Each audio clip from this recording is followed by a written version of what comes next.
तेन विघ्नाः प्रणश्यन्ति सिद्ध्यन्ति च मनोरथाः। नारायणाय परिपूर्णगुणार्णवाय विश्वोदयस्थितिलयोन्नियतिप्रदाय ज्ञानप्रदाय विबुधा असुरसौख्यदुःखसत्कारणाय वितताय नमो नमस्ते। द्वैपायनोष्ठपुटनिःसृतमप्रमेयं पुण्यं पवित्रमतपापहरं शिवं च यो भारतं समधिगच्छति वाच्यमानं किं तस्य पुष्करजलैः अभिषेचनेन जयति पराशरसूनुः। सत्यवती हृदयनन्दनो व्यासः यस्यास्य कमलगलितं वाङ्मयममृतं जगत्पिबति योगोशतं कनकशृङ्गमयं ददाति विप्राय वेदविदुषे बहुविश्रुताय। पुण्यां च भारतकथां शृणुयाच्च तद्वते तुल्यं बलं भवति तस्य चैव शताश्वमेधस्य तत्र पुण्यं चतुस्सहस्रस्य शतक्रतोश्च भवेदनन्तं हरिवंशदानात् प्रकीर्तितं व्यासमहर्षिणा च अभ्रमं भङ्गरहितं अजडं विमलं सदानन्दतीर्थमतुलं भजे तापत्रयापहं पूज्याय राघवेन्द्राय सत्यधर्मरताय च भजतां कल्पवृक्षाय नमतां कामधेनवे। सत्याभिज्ञकराब्जोत्थान् पञ्चाशद्वर्षपूजकान् सत्यप्रमोदतीर्थार्यान् नौमिन्यायसुधारतान् स्वस्त्यस्त्वाशेषताम् अखिलसन्मङ्गलानि भवन्तु। ಕಂಸನ ಸಂಹಾರ ಆದ ಮೇಲೆ ಜರಾಸಂಧ ಕಂಸನ ಮಾವ.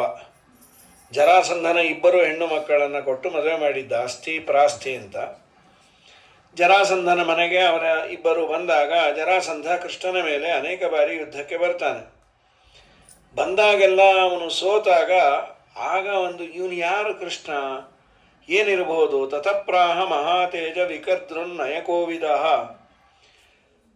ಅಲ್ಲಿ ವಿಕದ್ರು ಅನ್ನೋನು ಒಂದು ಸಭೆಯಲ್ಲಿ ಹೇಳ್ದ, ಕೃಷ್ಣನಿಗೆ ಈ ಸಾಮರ್ಥ್ಯ ಬಂದದ್ದು ಹೇಗೆ? ದೇವರು ಅಂತಲ್ಲ, ಆ ವಂಶ ಏನು, ಅದು ಎಲ್ಲಿಂದ ಬಂದದ್ದು? ಇಕ್ಷ್ವಾಕುವಿನ ಮಗ ಹರಿಯಶ್ವ ಅಂತ. ಹರಿಯಶ್ವನಿಗೆ ಮಧುಮತಿ ಅನ್ನೋಳು ಹೆಂಡತಿ, ಮಧು ಅನ್ನೋ ದೈತ್ಯನ ಮಗಳವಳು. ಆ ಮಧುಮತಿ ಮತ್ತು ಹರಿಯಶ್ವರಲ್ಲಿ ಒಬ್ಬ ಮಗ ಹುಟ್ಟಿದ. ಹರಿಯಶ್ವನನ್ನು ಅವನ ಅಣ್ಣ ರಾಜ್ಯದಿಂದ ಓಡಿಸಿಬಿಟ್ನಂತೆ. ಹರಿಯಶ್ವನನ್ನು ಅವನ ಅಣ್ಣ ಓಡಿಸಿದ್ದ. ಇವನು ಮಧುನಾಮಕ ದೈತ್ಯನ ಮಗಳನ್ನು ಮದುವೆ ಆದ. ಅಲ್ಲಿ ಒಬ್ಬ ಹುಟ್ಟಿದ್ದ ಯದು ಅಂತ. ಈ ಕಥೆಯನ್ನು ಇಲ್ಲಿ ಹೇಳ್ತಾರೆ. ಅವನೇನು ಮಾಡ್ದ, ಸ್ವಲ್ಪ ಪರಿವಾರ ಇತ್ತು, ಅರಣ್ಯದಲ್ಲಿ ಇದ್ದ. ಮಧುಮತಿ, ಮಧುನಾಮಕ ದೈತ್ಯ, ಮಧುಸೂದನ ಅಂತ ದೇವರನ್ನು ಕರೀತಾರೆ. ಮಧುಮತಿ ತನ್ನ ತಂದೆ ಮನೆಗೆ ಹೋಗ್ಲಿಕ್ಕೆ ಹೇಳಿದಂತೆ. ಈ ಮಧುಮತಿಯ ಅಣ್ಣನ ಹೆಸರು ಲವಣಾಸುರ ಅಂತ. ಅವನೇ ಮಾಡಿದ್ದು ಮಥುರ. ಈ ಲವಣಾಸುರ ಮಥುರೆಯನ್ನು ನಿರ್ಮಾಣ ಮಾಡಿದ್ದು. ಅಲ್ಲಿ ಧ್ರುವರಾಜರು ತಪಸ್ಸು ಮಾಡಿದರು. ಹಾಗಾಗಿ ಆಸೀದ್ ರಾಜ ಮನೋರ್ವಂಶೆ. ಧ್ರುವರಾಜರು ತಪಸ್ಸು ಯಮುನಾ ತೀರದಲ್ಲಿ ಮಾಡಿದ್ರಲ್ಲ, ಈ ಲವಣಾಸುರ ನಿರ್ಮಾಣ ಮಾಡಿದ ಮಥುರದಲ್ಲಿ. ತಸ್ಯ ಸಮ್ಯಕ್ ಪ್ರವೃತ್ತಸ್ಯ ಪೂರ್ವಜಂ ಭ್ರಾತರಂ ಪ್ರತಿ ಕಾಮಾರ್ಥಸ್ಯ ವರೇಂದ್ರಸ್ಯ ಪತ್ನ್ಯಾಸ್ತದ್ರುರುಚೇ ವಚಃ ಮಧುನಾ ದಾನವೇಂದ್ರೇಣ ಸಾಮ್ನ. ಇಷ್ಟೆಲ್ಲ ಆದಮೇಲೆ ಮಧುವನವನ್ನು ಬಿಟ್ಟು, ಅದೇನೋ ಮಧುವನ ಅಂತ ಅಲ್ಲೊಂದು ಮಾಡಿದರು, ಆ ಮಧುವನವನ್ನು ಬಿಟ್ಟು ಇನ್ನೆಲ್ಲವನ್ನು ಬೇಕಾದ್ರೆ ಕೊಡ್ತೇನೆ ಮಾಡ್ತೇನೆ ಅಂಥೇಳಿ ಇದೇ ಮುಂದೆ ಅದೇ ವಂಶದಲ್ಲಿ ಭೂಮ್ರವರ್ಣ ಅಂತ ಒಬ್ಬ, ನಾಗಗಳಿಗೆ ರಾಜ, ಹಾವುಗಳಿಗೆ ರಾಜ, ಭೂಮ್ರವರ್ಣ ಅಂತ. ಅವನೇನು ಮಾಡ್ದ, ಯದುವಿಗೆ 5 ಜನ ಮಕ್ಕಳಿದ್ರಂತೆ. ಆ ಐದು ಹೆಣ್ಣು ಮಕ್ಕಳನ್ನು, ಈ ನಾಗರಾಜ 5 ಜನ ತನ್ನ ಹೆಣ್ಣು ಮಕ್ಕಳನ್ನು ಯದುವಿಗೆ ಕೊಟ್ಟು ಮದುವೆ ಮಾಡ್ದ. ಅದಾದ ಮೇಲೆ ಅವ್ರ ಹೆಸರನ್ನು ಹೇಳ್ತಾರೆ. ಅವರು ಏನು ಮಾಡಿದರು, ಅವರಿಂದ ಮತ್ತೆ ಇನ್ನೂ ಒಂದು 5-6 ವಂಶ ಬಂತು, ಬೇರೆ ಬೇರೆ ಅವರೆಲ್ಲ ಸಪರೇಟಾಗಿ. ಭೈಮ, ಆಮೇಲೆ ಕಕುರ, ಭೋಜ, ಅಂಧಕ, ಯಾದವ, ದಾಶಾರ್ಹ, ವೃಷ್ಣಿ ಅಂತ. ಕೃಷ್ಣನಿಗೆ ಈ ಎಲ್ಲ ಹೆಸರಿದೆ. ವಾರ್ಷ್ಣೇಯ ಅಂತ ಕರೀತಾರೆ, ವೃಷ್ಣಿ ವಂಶದ ಸಂಬಂಧ ಇದೆ ಅಂತ. ಯಾದವ ಅಂತ ಕರೀತಾರೆ. ಅಂಧಕ ಬಂದು ಕಂಸನ ಅಪ್ಪ ಅಲ್ಲ. ಆ ವಂಶದವರಿಗೆ ವಿಶೇಷವಾದ ಸಾಮರ್ಥ್ಯ ಇದೆ. ಅವರು ನೀರಿನಲ್ಲಿ ಈಜ್ತಾರೆ, ಬೆಟ್ಟದಿಂದ ಹಾರ್ತಾರೆ, ಹೀಗೆಲ್ಲ ಹೇಳಿ ಆ ಮಥುರಾ ಪಟ್ಟಣದಲ್ಲಿ ವಿಶೇಷವಾಗಿ ಕೃಷ್ಣ ಇದ್ದಾನೆ, ಅವರೆಲ್ಲ ಮಹಾಸಮರ್ಥರು ಅಂತ ಕೃಷ್ಣನ ಸಾಮರ್ಥ್ಯವನ್ನು ಇವನು ವಿಕದ್ರು ಹೇಳ್ದ. ಇಷ್ಟೆಲ್ಲ ಹೇಳಿದ ಮೇಲೆ ಸರಿ, ಈಗ ಅವನೆಲ್ಲ ಸಮರ್ಥ, ಸರಿ ನಾವೇನು ಮಾಡೋಣ, ಅವನನ್ನು ಅಷ್ಟು ಸುಲಭವಾಗಿ ನೀನು ಗೆಲ್ಲಿಕ್ಕಾಗೋದಿಲ್ಲ, ನಿನಗೆ ಒಂದು ಉಪಾಯವನ್ನು ಹೇಳ್ತೀನಿ ಅಂತ ಸಾಲ್ವ ಅನ್ನೋನು ಹೇಳ್ದ. ಏನೋ ಒಂದು ಉಪಾಯ ಹೇಳು, ಅವ್ರ ಸಮರ್ಥರು ನಮ್ಮನ್ನು ವರ್ಣನೆ ಮಾಡಿ ನಾವು ಎದೆ ಹೊಡ್ಕೊಂಡು ಸಾಯೋದು ಬೇಡ, ಅವರನ್ನು ಕೊಲ್ಲುವ ಬಗೆ. ಆ ಕೃಷ್ಣನನ್ನು ಕೊಲ್ಲಿಕ್ಕೆ ಅಂತ ಒಬ್ಬ ಹುಟ್ಟಿಯಾನೆ. ಅವನು ಯಾರಪ್ಪ ಮಹಾನುಭಾವ ಅಂದರು, ಕೃಷ್ಣನ ಮನೆ ಪುರೋಹಿತರ ಮಗ. ಕೃಷ್ಣನ ಪುರೋಹಿತರು, ಕೃಷ್ಣನಿಗೆಲ್ಲ ಮಾಡಿಸಿದವರು ಗರ್ಗಾಚಾರ್ಯರು. ಗರ್ಗಾಚಾರ್ಯರು ಇಲ್ಲಿದೆ, ಅದು ಹರಿವಂಶದಲ್ಲಿ ಇದ್ದಂದ್ರೆ ಮಹಾಭಾರತ ತಾತ್ಪರ್ಯದಲ್ಲಿ ಆಚಾರ್ಯರು ಲೇಖ ಮಾಡ್ತಾರೆ. ಗರ್ಗಾಚಾರ್ಯರಿಗೆ ಮದುವೆ ಆದಮೇಲೆ ಕೆಲವು ದಿವಸ ಬ್ರಹ್ಮಚರ್ಯ ವ್ರತದಲ್ಲಿ ಇದ್ದರು. ಅವರು ಮಕ್ಕಳಾಗಿರಲಿಲ್ಲ. ಈ ಯಾದವರೆಲ್ಲ ಆಡಿಕೊಂಡ್ರು, ಇವನು ಮಕ್ಕಳಾಗಲ್ಲ, ಹಾಗೆ ಹೀಗೆ ಸ್ವಲ್ಪ ಬೇಸರ ಆಗಿತ್ತು. ಒಮ್ಮೆ ಆಡಿಕೊಂಡ್ರು ಸುಮ್ಮನಿದ್ರು, ಇನ್ನೊಮ್ಮೆ ಆಡಿಕೊಳ್ಳಬೇಕಾದ್ರೆ ಇವ್ರಿಗೆ ಸ್ವಲ್ಪ ಬೇಜಾರಿತ್ತು ಗರ್ಗಾಚಾರ್ಯರಿಗೆ. ಈ ಯಾದವರಿಗೆಲ್ಲ ಕೃಷ್ಣನ ಸಪೋರ್ಟ್ ಇದೆ ಅನ್ನೋ ದುರಹಂಕಾರ ಈ ಪಾಪಿಗಳಿಗೆ ಅಂತ. ಇನ್ನೊಮ್ಮೆ ಆಡಿಕೊಳ್ಬೇಕಾದ್ರೆ ಕೃಷ್ಣನೂ ಇದ್ದ ಅಲ್ಲೇ. ಇವರೆಲ್ಲ ಆಡಿಕೊಂಡ್ರು, ಎಲ್ಲ ನಗ್ತಾ ಇದ್ರು, ಆ ಮೈ ಉರಿದೋಯ್ತು. ಆಗ ಶಾಪ ಕೊಟ್ಟರು, ಕೃಷ್ಣನ ಸಪೋರ್ಟಿಂದ ಇಷ್ಟೆಲ್ಲ ನಿಮಗೆ ದುರಹಂಕಾರ ಬಂದಿದೆ, ಕೃಷ್ಣನ್ನೇ ಮುಗಿಸ್ಬಿಟ್ರೆ ಗೊತ್ತಾಗತ್ತೆ ನಿಮಗೆ ಅಂತ ಸೀದಾ ರುದ್ರದೇವರನ್ನು ಕುರಿತು ತಪಸ್ಸು ಮಾಡಿದರು. ರುದ್ರದೇವರು ಕೇಳಿದ್ರು, ಏನು ಬೇಕು? ಕೃಷ್ಣನ್ನೇ ಕೊಲ್ಲುವ ಮಗ ಬೇಕು. ಯಾವ ಕೃಷ್ಣ ಅಂದರು. ಅದೇ ನಿಮ್ಮ ತಾತ. ಅವನು ಜನನ ಮರಣ ಇಲ್ಲದೆ ಇರೋ ಜನಾರ್ದನನು, ಅವನೆಲ್ಲಿ ಸಾಯ್ತಾನೆ? ಅದೆಲ್ಲ ಆಗೋದಿಲ್ಲ. ನಾವೇನೇ ಮಾಡಿದ್ರು ಅವನ ಅನುಗ್ರಹದಿಂದ ಮಾಡೋದು. ಏನು ಲಯಕರ್ತರು ನಾನಲ್ಲ, ಇಡೀ ಜಗತ್ತನ್ನೇ ಲಯ ಮಾಡೋನು ರುದ್ರ ಅಂತಾರೆ. ಒಂದು ಅಶ್ವತ್ಥಾಮನಾದಾಗ ಪರೀಕ್ಷಿತನ ಕೊಲ್ಲಿಕ್ಕಾಗಲಿಲ್ಲ, ಭ್ರೂಣ ಹತ್ಯೆ ಮಾಡಲಿಕ್ಕಾಗಲಿಲ್ಲ, ನಾ ಏನು ಮಾಡ್ತೀನಿ, ನನ್ನಲ್ಲಿ ನಿಂತು ಅವನೇ ಮಾಡಿಸೋದು. ಬಸವ ಮುಖ ವಿಬುಧಾಸುರ ನಿಚಯಕ್ಕೆ ವಾಸುದೇವನೇ ಶುಭಾಶುಭದ ಈ ಸಮಸ್ತ ಜಗ ಕೀಶ ಕೇಶವ ಅನೀಶ ದೇವರೆಂಬಿ ಸುಜ್ಞಾನವೇ ಫಲವಿದು ಬಾಳದುದಕ್ಕೆ ಸಿರಿನಿಲಯನ ಗುಣಗಳ ತಿಳಿದು ಭಜಿಸುವುದೇ ಫಲವಿದು ಬಾಳದುದಕ್ಕೆ ಕ್ಲೇಶಾನಂದಗಳೀಶಾಧೀನ ಸಮ ಬ್ರಹ್ಮ ಸದಾಶಿವರು ಈಶಿತವ್ಯರು ಪರೇಶನಿಲ್ಲದಲೆ ಶ್ವಾಸ ಬಿಡುವ ಶಕ್ತಿ ಲೇಶಿಲ್ಲವೆಂಬುದೇ. ನೀನು ಕೊಡೋದವಲು ಅವರು ಉಸಿರಾಟವೇ ಕಷ್ಟ ಆಗುತ್ತೆ ಅಂದರು. ಬ್ರಹ್ಮಾದಿ ದೇವತೆಗಳು ದೇವರು ಒಳಗಿದ್ದು ಕೊಡಿಸ್ತಾನೆ, ಇಲ್ಲ ಅಂದರೆ ಯಾವುದೂ ಆಗೋದಿಲ್ಲ ಅಂತ. ಸರಿ, ಅವನು ನೀನು ರುದ್ರದೇವರನ್ನು ನನ್ನನ್ನು ಕುರಿತು ತಪಸ್ಸು ಮಾಡಿದೆ, ಅದೆಲ್ಲ ಇಲ್ಲ, ನಂಗೆ ಬೇಕೇ ಬೇಕು ಅಂತ ಹಠ ಹಿಡಿದ್ರು. ಆಯಿತು, ಕೃಷ್ಣನನ್ನು ಕೊಲ್ಲುವ ಒಂದು ವರ ನಿಂಗೆ ಕೊಟ್ಟಿದ್ದೀನಿ, ಹೋಗು, ನಾವು ಕೇಳಿದ್ದು ಅದೇ ಅಂದರು. ನಾ ಹೇಳಿದ್ದು ಬೇರೆ ಅಂದ್ಕೊಂಡ್ರು ಅವರು. ಕೃಷ್ಣ ಅಂದರೆ ಕರ್ರಗಿರುವ ಕಪ್ಪಗಿರುವ ಒಂದು ಯಾವುದಾದ್ರೂ ಪ್ರಾಣಿ ಸಾಯಿಲಿ ಅಂತ. ಕಾಲಯವನ ಚೆನ್ನಾಗಿ ಇವರಲ್ಲಿ ಹುಟ್ಟುವ ಮುಂಚೆ ಗರ್ಗಾಚಾರ್ಯರು ಮಗ ಗಟ್ಟುಮುಟ್ಟಿಯಾಗಿರಲಿ ಅಂತ ಕಬ್ಬಣ ತಿನ್ನೋರಂತೆ. ಅದಕ್ಕೆ ಅವನ ಹೆಸರು ಕಾಲ. ಕಾಲ ಅಂದರೆ ಕಬ್ಬಣ. ಕಾಲ ತಿಂದ ಮೇಲೆ ಇವನು ಹುಟ್ಟಿದ್ದರಿಂದ ಯವನರಲ್ಲಿ ಬೆಳೆದ, ಕಾಲ ಹುಟ್ಟಿದ ಮೇಲೆ ತಿಂದಿದ್ದರಿಂದ ಹುಟ್ಟಿದ ಕಾಲ ಯವನ ಅಂತ. ತುಂಬ ಕೆಟ್ಟದಾಗಿದ್ದಂತ ಕಾಲ ಯವನ. ಅಂತೂ ಗಟ್ಟಿಗರು ಈ ಗರ್ಗಾಚಾರ್ಯರು. ಕಬ್ಬಣ ತಿನ್ನೋದೊಂದೇನ್ರಿ, ಏನೋ ಮನೇಲಿ ದೋಸೆ ಕಮ್ಮಿ ಆಯಿತು ಅಂದರೆ ಅವಲಕ್ಕಿ ಕಲಸಿ ಹಾಕ್ಬೋದು, ಹೆಂಚೆ ಹಾಕು, ಹೆಂಚಾದ್ಮೇಲೆ ಸ್ಟವ್ ಹಾಕು ತಿಂದು ಈ ಕಬ್ಬಣ ತಿಂದು ಕೂತ್ರ ಗತಿ ಏನು? ಆದ ಮೇಲೆ ಕಾಲಯವನ ಕಾಯ್ತಾ ಇದ್ದ. ಕಾಲಯವನ ಹತ್ತಿರ ಒಂದು ನಿಯೋಗ ಹೋಯಿತು. ಕಾಲಯವನ, ನೀನು ಜರಾಸಂಧನಿಗೆ ಹೆಲ್ಪ್ ಮಾಡಬೇಕಂತೆ. ಜರಾಸಂಧ ಅಂದರೆ ಆ ಕಾಲದಲ್ಲಿ ವಿಷ್ಣು ದ್ವೇಷ ಮಾಡೋರಿಗೆಲ್ಲ ಬಾಸ್ ಅವನು. ಇವನು ಜರಾಸಂಧನನ್ನು ನೋಡಿರಲಿಲ್ಲ. ಕಾಲಯವನು ಏನು ಭಕ್ತಿನೋ, ಜರಾಸಂಧನ ಕಡೆಯಿಂದ ಬಂದೇನ ನೀವು ದಯಮಾಡಿ ಹೆಲ್ಪ್ ಅನ್ಬೇಡಿ ಅಂದರು. ಮತ್ತೇನದು? ಸೇವೆ. ನಾನು ದಿನಾ ದೇವರಲ್ಲಿ ಪ್ರಾರ್ಥನೆ ಮಾಡೋದು, ಜರಾಸಂಧನಷ್ಟು ವಿಷ್ಣು ದ್ವೇಷ ಮಾಡೋ ಭಾಗ್ಯ ನಂಗೆ ಕೊಡು ಅಂತ. ಹಾಗಾಗಿ ತುಂಬ ಅಯೋಗ್ಯ ಜರಾಸಂಧ. ಇವರೆಲ್ಲ ಫಾಲೋಯರ್ಸ್ ಇದ್ದರು. ಕಾಲಯವನ ಯುದ್ಧಕ್ಕೆ ಬರಬೇಕು. ಅಷ್ಟರಲ್ಲಿ ಕೃಷ್ಣ ವಿಚಾರ ಮಾಡಿದ, ದಿನ ಬೆಳಗಾದರೆ ಯುದ್ಧ ಆಗ್ತಾಯಿದ್ರೆ ಊರಲ್ಲಿರೋರಿಗೆ ಕಷ್ಟ. ಈ ಮಥುರಾದಲ್ಲಿ ಈ ಜರಾಸಂಧ ಮೂರ್ನಾಲ್ಕು ಬಾರಿ ಯುದ್ಧಕ್ಕೆ ಬಂದಿದ್ದ. ಇನ್ನು ಇವನು ಯುದ್ಧಕ್ಕೆ ಬಂದರೂ ನಮ್ಮವ್ರಿಗೆ ತೊಂದರೆ ಆಗಬಾರ್ದು ಅಂತ ದ್ವಾರಕಾಗೆ ಶಿಫ್ಟ್ ಮಾಡಿಬಿಟ್ಟು. ದ್ವಾರಕೆಯಲ್ಲಿ ಏನಿರಲಿಲ್ಲ. ಹಿಂದಿನ ದಿವಸ ರಾತ್ರಿ ಹೇಳ್ದ ವಿಶ್ವಕರ್ಮನಿಗೆ, ನೋಡು ದ್ವಾರಕೆಯಲ್ಲಿ ಬಿಲ್ಡಿಂಗ್ ಆಗಬೇಕು, ಎಲ್ಲರಿಗೂ ಮನೆ ಆಗಬೇಕು, ಪ್ಲ್ಯಾನ್ ಕೊಟ್ಟು. ಯಾವಾಗ ಅಂದರು, ನಾಳೆ ಬೆಳಗ್ಗೆ ಗೃಹ ಪ್ರವೇಶ. ಅಲ್ಲೋ ನಮ್ಮ ಮಕ್ಕಳು ಮಾಡೋ ಇದರಿಂದ ಥರ್ಮೋಕೋಲಿಂದ ಮಾಡೋದು ಆಗೋದಿಲ್ಲಲ್ಲೋ, ಅವೆಲ್ಲ ಬೇಡ, ಆಗಬೇಕು. ವಿಶ್ವಕರ್ಮ ಪಟ್ ಅಂತ ದ್ವಾರಕಾದಲ್ಲಿ ನಗರ ನಿರ್ಮಾಣ ಆಯಿತು. ರಾತ್ರಿ ಎಲ್ಲ ಮಲಗಿದ್ದು ಮಥುರಾದಲ್ಲಿ, ಎದ್ದಿದ್ದು ಬೆಳಗ್ಗೆ ಅವರವ್ರ ಮನೆಯಲ್ಲಿ. ಟರ್ನ್ ಕ್ರೀ ಪ್ರಾಜೆಕ್ಟ್ಗಿನ್ನ ಜೋರಾಯ್ತದು. ಕೃಷ್ಣ ಮಾತ್ರ ಅಲ್ಲೇ ಇದ್ದ ಮಥುರಾದಲ್ಲಿ. ಇವನು ಯುದ್ಧಕ್ಕೆ ಬಂದರೆ ಫೇಸ್ ಮಾಡಬೇಕು ಅಂತ. ಕಾಲಯವನ ಮುಂದೆ ಈ ಜರಾಸಂಧಾದಿಗಳೆಲ್ಲ ಸೈನ್ಯವನ್ನು ಹಿಂದೆ ತೆಗೆದುಕೊಂಡು ಬಂದ್ಯಾರು. ಕಾಲಯವನ ಬಂದ ಕೂಡಲೇ ಒಂದು ದೇವರು ಹೊಡೆದ, ಕಾಲಯವನ ಬಿದ್ದ. ಸ್ವಲ್ಪ ಹೊತ್ತಾದ ಮೇಲೆ ಎದ್ದ. ಕೃಷ್ಣ ಓಡ್ಲಿಕ್ಕೆ ಶುರು ಮಾಡಿದ. ಏಯ್ ಹೇಡಿ ಅಂತ. ಏಟು ತಿಂದವನು ಇವನು. ಏಯ್ ಹೇಡಿ, ಪಲಾಯನಂ ಯದುಕೊಲೆ ನೋಚಿತಂ ತವ ಸಾಂಪ್ರತಂ. ಯದುಕೊಲದಲ್ಲಿ ಹುಟ್ಟಿ ಓಡಿ ಹೋಗ್ತೀಯ, ನಾಚಿಕೆ ಆಗಲ್ಲ, ಹೇಡಿ ಅಂದ. ಅದಕ್ಕೆ ಒಂದು ದೇವಸ್ಥಾನ ಕಟ್ಬಿಟ್ರಲ್ಲಿ ಅಹಮದಾಬಾದಲ್ಲಿ, ಏನಂತ, ರಣಛೋಡ್ರಾಯ್ ಅಂತ. ಯುದ್ಧ ಬಿಟ್ಟು ಓಡಿ ಹೋದ ಹೇಡಿ ಅಂತ ಪ್ರಾಚೀನ ದೇವಸ್ಥಾನ ಇದೆ ಅದು. ಆ ದೇವರ ಹೆಸರೇ ರಣಛೋಡ್ರಾಯ್, ಯುದ್ಧವನ್ನು ಬಿಟ್ಟು ಹೋದ ಅಂತ. ಅಟ್ಟಿಸಿಕೊಂಡು ಬರ್ತಾನೆ. ಪರಮಾತ್ಮ ಓಡಿ ಹೋಗಿ ಒಂದು ಗುಹಾ ಪ್ರವೇಶ ಮಾಡಿ ಗುಹೆಯಲ್ಲಿ ಅಂತರ್ಧಾನ ಆಗಿಬಿಟ್ಟ. ಇವನು ಗುಹೆ ಒಳಗೆ ಬಂದ ಕಾಲಯವನ ಹುಡುಕೊಂಡು. ಅಲ್ಲಿ ನೋಡಿದ್ರೆ ಒಬ್ಬ ಮಲಗಿದ್ದಾನೆ. ಇವನಿಗೇನು ಅನ್ನಿಸ್ತು, ಅಲ್ಲಿಂದ ಇಲ್ಲಿ ಓಡಿಸ್ಕೊಂಬಂದು ಇಲ್ಲಿ ಬಿದ್ಕೋತ ನೋಡಿ, ಏನು ರನ್ನಿಂಗ್ ರೇಸ್ ಆಟ ಅಂದ್ಕೊಂಡು ಏನು ಪಾಪಿ. ಆ ಮಲಗದವನು ಬೇರೆ, ಅಂತರ್ಧಾನ ಆದವನು ಬೇರೆ. ಮಲಗದವನು ಮುಚುಕುಂದ, ಈ ಅಂತರ್ಧಾನ ಆದವನು ಮುಕುಂದ. ಚೂರೇ ವ್ಯತ್ಯಾಸ ಈ ಮುಚುಕುಂದಂಗೂ ಮುಕುಂದಂಗೂ. ಒಂದು ಚಾ ಬಿಟ್ಟರೆ ಇಷ್ಟು ಅನರ್ಥ ಆಗತ್ತೆ ನೋಡ್ರಿ.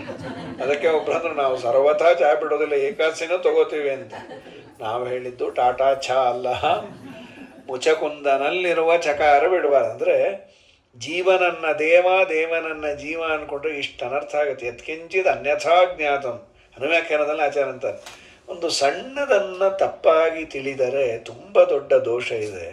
ಅಂಥದ್ದು ಸರ್ವಕರ್ತನಾದ, ಸರ್ವನಿಯಾಮಕನಾದ, ಸರ್ವೇಶ್ವರನಾದ, ಸಕಲ ಗುಣಪೂರ್ಣನಾದ ದೇವರನ್ನು ನಾನು ಅಂದ್ಕೊಂಡ್ರೆ ಇನ್ನು ಅದಕ್ಕಿನ್ನ ದೊಡ್ಡ ಅನರ್ಥ ಪ್ರಪಂಚದಲ್ಲೇ ಯಾವುದಿಲ್ಲ ಅಂತ.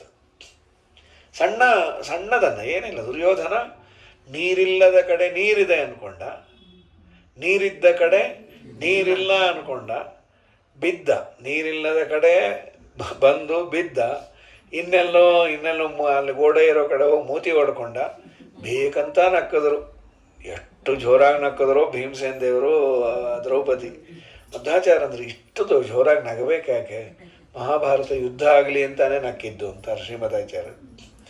ಇವನಿಗೆ ಈಗೋ, ನಾನು ಯಾರೂ ನೋಡಿಲ್ಲ ಅಂದರೆ, ಈ ಮಕ್ಕಳು ಅಷ್ಟೇ ಬಿದ್ದಾಗ ಯಾರೂ ನೋಡಿಲ್ಲ ಅಂದರೆ ಜಾಡಿಸ್ಕೊಂಡು ಆಟ ಕೊಟ್ಟೋಗುತ್ತೆ. ವಿದ್ಯಾಮ್ಮ ಅಂದರೆ ಶುರು ಮಾಡಿದ್ರೆ 1.5 ಗಂಟೆ ಮೇಳ ನಿಲ್ಲಿಸೋದೇ ಇಲ್ಲ. ಯಾಕನ್ನ ಕೇಳಿಸೋ ಅನ್ನೋ ಹೊಟ್ಟು ಅಳತವು. ಸರಿ, ಇವನಿಗೆ ಈಗೋ ಬಂತು. ಏನಾದರೂ ಮಾಡಿ ಪಾಂಡವರ ಸಂಪತ್ತನ್ನು ಅಪಹಾರ ಮಾಡಬೇಕು, ಇವರನ್ನು ಅರಣ್ಯ ಕಳಿಸ್ಬೇಕು, ಇವ್ರನ್ನ ಒದ್ದಾಡಿಸ್ಬೇಕು. ಆ ಶಕುನಿ ಬೇರೆ ಸೇರಿದ. ಸಣ್ಣ ನೀರಿಲ್ಲದ ಜಾಗದಲ್ಲಿ ನೀರಿದೆ, ನೀರಿದ್ದ ಜಾಗದಲ್ಲಿ ನೀರಿಲ್ಲ ಅನ್ನೋದು ಮಹಾಭಾರತ ಯುದ್ಧಕ್ಕೆ ಕಾರಣ ಆಯಿತು. ಅದು ಅವನು ಮಾಡಿದ ಮಟ್ಟಿದಲ್ಲ. ಮನುಷ್ಯನಿಗೆ spark neglected burns the house ಅಂತ. ಕಿಡಿಯನ್ನು ಉಪೇಕ್ಷೆ ಮಾಡಿದ್ದಕ್ಕೆ ಮನೆಯನ್ನೇ ಸುಡ್ತು ಅಂತ. ಸಣ್ಣದನ್ನು ಉಪೇಕ್ಷೆ ಮಾಡಿದರೆ ಅದು ದೊಡ್ಡದಾಗಿ ಕೂಡುತ್ತೆ.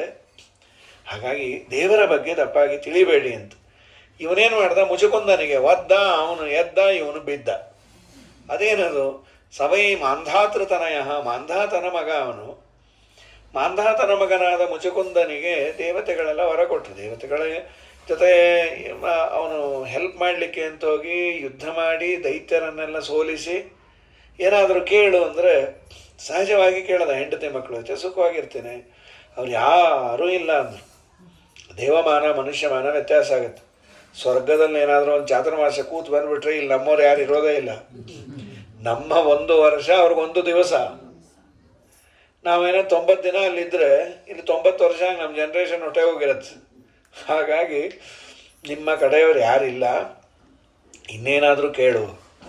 ಅವನಂದ, ಯುದ್ಧ ಮಾಡಿ ಸಾಕಾಗಿದೆ, ನಾನು ಮಲ್ಕೊಳ್ತೇನೆ, ನನ್ನನ್ನು ಯಾರು ಎಬ್ಬಿಸ್ತಾರೋ ಅವರನ್ನು ಕಣ್ಣು ಬಿಟ್ಟು ನೋಡಿದ್ರೆ ನನ್ನ ಕಣ್ಣಿನಿಂದ ಬೆಂಕಿ ಬಂದು ಅವ್ರು ಸುಟ್ಟು ಬೂದಿ ಆಗಬೇಕು ತಥಾಸ್ತು ಅಂದ್ಬಿಟ್ರು. ಆಮೇಲೆ ಅಂದ್ಕೊಂಡ್ರು ಇದೇನು ವರಾದಿ ಪೆದ್ದ ಪೆದ್ದಾಗೆ ನಿದ್ದೆ ಮಾಡಬೇಕು ಅನ್ನೋದು. ನಾಲ್ಕು ಕಡೆ ಪುರಾಣಕ್ಕೆ ಹೋದ್ರೆ ಬರುತ್ತದು. ಆದರೂ ದೇವರ ಮುಂದೆ ಹೇಳಿದ್ರು, ಸ್ವಾಮಿ ವರ ಕೊಟ್ಟಿದ್ದೀವಿ, ಅದನ್ನೇನಾದರೂ ಕನ್ವರ್ಟ್ ಮಾಡ್ತೀಯಾ? ನದೇವ ತೋಷಣಂ ವೃಥ. ಮಧ್ವಾಚಾರ್ಯರು ಕೊಡುವ ಒಂದು ಭರವಸೆ, ದೇವತಾರಾಧನೆ ಎಂದು ವ್ಯರ್ಥ ಅಲ್ಲ. ಮೇ ಬಿ ತಕ್ಷಣ ಅದು ಫಲಕಾರಿ ಆಗದೇ ಇರ್ಬೋದು, ನಮಗೆ ಡೌಟ್ ಬರ್ಬೋದು, ಏನು ದೇವರು ನೋಡ್ತಾ ಏನೋ ಬಿಡ್ತಾ ಏನೋ. ನಾವು ಮಾಡಿದ ಪುಣ್ಯದ ಅಕ್ಯುಮಿಲೇಷನ್ ಅಂತ ಇದ್ದೇ ಇರುತ್ತೆ. ಒನ್ಸ್ ಅದು ಕಾಲ ಕೂಡಿ ಬಂದಾಗ ದೇವರು ಕೊಟ್ಟೇ ಕೊಡ್ತಾನೆ. ಎಂದೂ ದೇವರ ಆರಾಧನೆ ವ್ಯರ್ಥ ಅಲ್ಲ. ನದೇವ ತೋಷಣಂ ವೃಥ. ಅದನ್ನು ನಾನು ಭೋಗ ಮಾಡಲಿಕ್ಕೆ ಪ್ರತಿಬಂಧಕಗಳು ಅಂತಿರುತ್ತೆ, ಪ್ರತಿಬಂಧಕ ಪಾಪಗಳು ಅಂತ.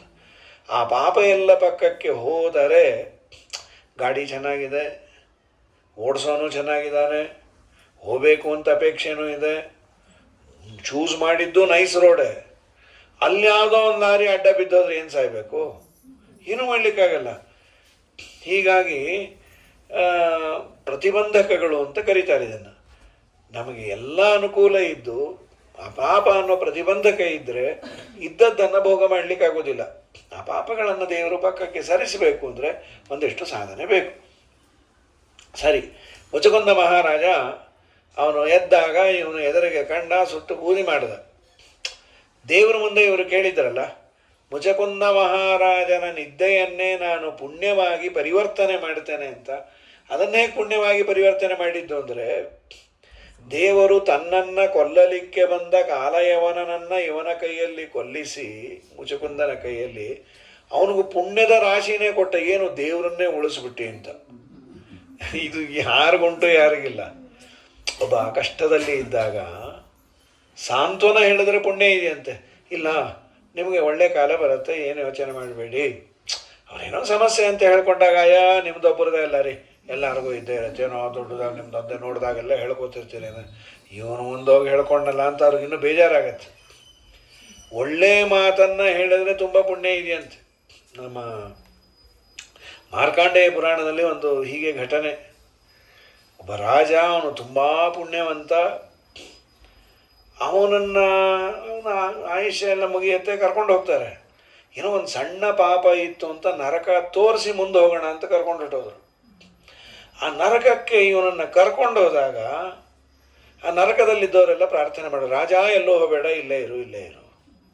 ಯಾಕೆ ಅಂದರು, ನೀನು ಬಂದು ನಿಂತ್ಯಲ್ಲ, ನಿನ್ನ ಮೇಲೆ ಆ ಗಾಳಿ ಬೀಸಿ ಬರ್ತಾ ಇದೆಯಲ್ಲ, ಆ ಗಾಳಿ ನಮಗೆ ತಗಲಿದ್ರೆ, ನಿನ್ನ ದರ್ಶನ ಮಾಡಿದ್ರೆ ನಮ್ಗೆ ಏನೋ ಐಸಲ್ಲಿದ್ದಾಗಿದೆ.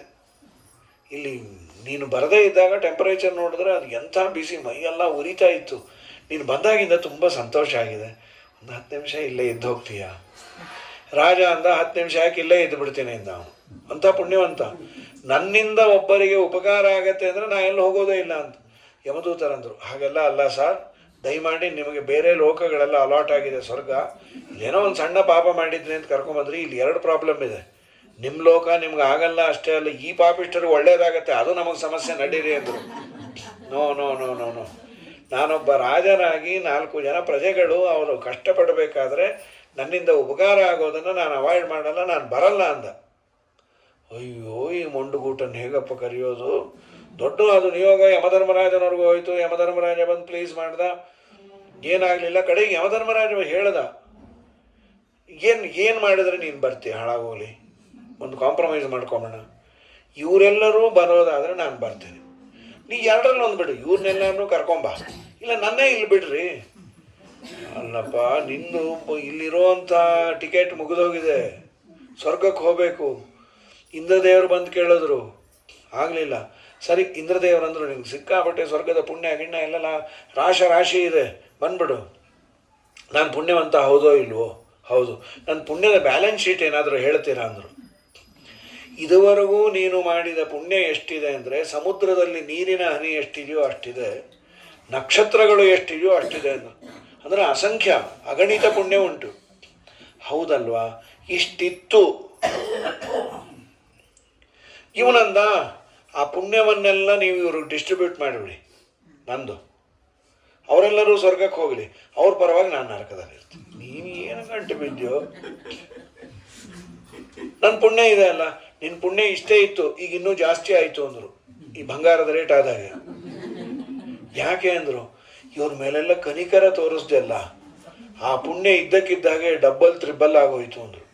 ಹಾಗಾದರೆ ಸಮಸ್ಯೆಯಲ್ಲಿರುವ ವ್ಯಕ್ತಿಗೆ ಒಂದೆರಡು ಒಳ್ಳೆ ಮಾತು, ವಚನೆ ಕಾ ದರಿದ್ರತ, ದುಡ್ಡು ಕೊಡಬೇಕು, ಕಾಸು ಕೊಡಬೇಕು, ಅವ್ರಿಗೇನೋ ಅನ್ನ ಹಾಕಬೇಕು ಅಂದರೆ ಕಷ್ಟ. ವಚನೆ ಕಾ ದರಿದ್ರತ, ಒಳ್ಳೆ ಮಾತನಾಡ್ಲಿಕ್ಕೆ ಏನು ಗಂಟು ಹೋಯ್ತು, ನಿಮ್ಗೆ ಒಳ್ಳೇದಾಗತ್ತೆ, ನಾನು ದೇವರನ್ನು ಕೇಳ್ಕೊಳ್ತೀನಿ ನಿಮ್ಗೆ ಒಳ್ಳೇದಾಗಲಿ ಅನ್ಬೇಕು. ಕೆಲವರು ಮಾತಾಡಲ್ಲ, ಬೆಲ್ಲ ಕೊಟ್ಕೊಂಡು ಕೂತಿರ್ತಾರೆ. ಅವ್ರು ಬಂದು ಕೇಳಿದ್ರು, ನಾನೇನೂ ಮಾತಾಡಲಿಲ್ಲ.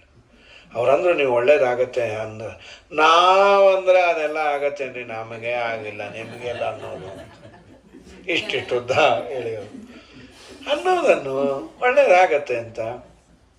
ಸೊ ಕಷ್ಟಪಟ್ಟವನಿಗೆ, ಕಷ್ಟದಲ್ಲಿರುವವನಿಗೆ ಒಳ್ಳೆಯ ಹಿತವಾದ ಮಾತನ್ನು ಆಡಿದರೆ ತುಂಬ ಪುಣ್ಯ ಉಂಟು ಅಂತ, ಅನಾಯಾಸದ ಪುಣ್ಯ ಅದು. ಮುಚುಕುಂದನಿಗೆ ದೇವರ ಎದುರಿಗೆ ಬಂದು ನಿಂತಾಗ ದೇವರು ಅಂತ ಗೊತ್ತಿಲ್ಲ ಅವನಿಗೆ. ಕೋಭವಾನಿಯ ಸಂಪ್ರಾಪ್ತ, ತಾವು ಯಾರು, ಎಲ್ಲಿಂದ ಬಂದೀರಿ? ಅದಕ್ಕೆ ಅವನಂದ, ನಾನು ಸರ್ವೇಶ್ವರನಾದ ಭಗವಂತ ಕೃಷ್ಣನಾಗಿ ಅವತಾರ ಮಾಡಿದ್ದೇನೆ. ನನ್ನ ಬಗ್ಗೆ ನಿನಗೆ ಹೇಳಬೇಕು ಅಂತಂದರೆ ನನ್ನ ಗುಣಗಳನ್ನು ಯಾರೂ ಎಣಿಸ್ಲಿಕ್ಕಾಗಲ್ಲ, ಅದೇ ನಾನು ಅಂತ. ಭೂಮಿಯಲ್ಲಿರುವ ಪಾರ್ಥಿವ ಕಣಗಳನ್ನು ಎಣಿಸ್ಬೋದು, ನೀರಿನ ಹನಿಗಳನ್ನು ಎಣಿಸ್ಬೋದು, ನನ್ನ ಗುಣಗಳನ್ನು ಎಣಿಸ್ಲಿಕ್ಕಾಗಲ್ಲ, ಇದೇ ನನ್ನ ಬಯೋಡೇಟಾ ಅಂತ. ಮೇಧಿನಿ ಪರಮಾಣ್ವಂಬು ಕಣಗಳ ನೈದಬಹುದು ಪರಿಗಣತಿಯನು, ಮಾಧವನಾನಂದಾದಿ ಗುಣಗಳ ನಾದಿ ಕಾಲದಿಂ ಅಗಣಿತವೆಂಬುದೇ ಫಲವಿದು ಬಾಳದುದಕ್ಕೆ. ಸಿರಿ ನಿಲಯನ ಗುಣಗಳ ತಿಳಿದು ಭಜಿಸುವುದೇ ಫಲವಿದು ಬಾಳದುದಕ್ಕೆ. ಇದಾದ ಮೇಲೆ ಮುಚಕುಂದನಿಗೆ ದೇವರು ದರ್ಶನ ಕೊಟ್ಟು ಅನುಗ್ರಹ ಮಾಡಿ, ನೀನು ಬದರಿಯಲ್ಲಿ ಹೋಗಿರು. ಅವನು ತನ್ನ ತಪ್ಪನ್ನು ಒಪ್ಪಿಕೊಳ್ತಾನೆ.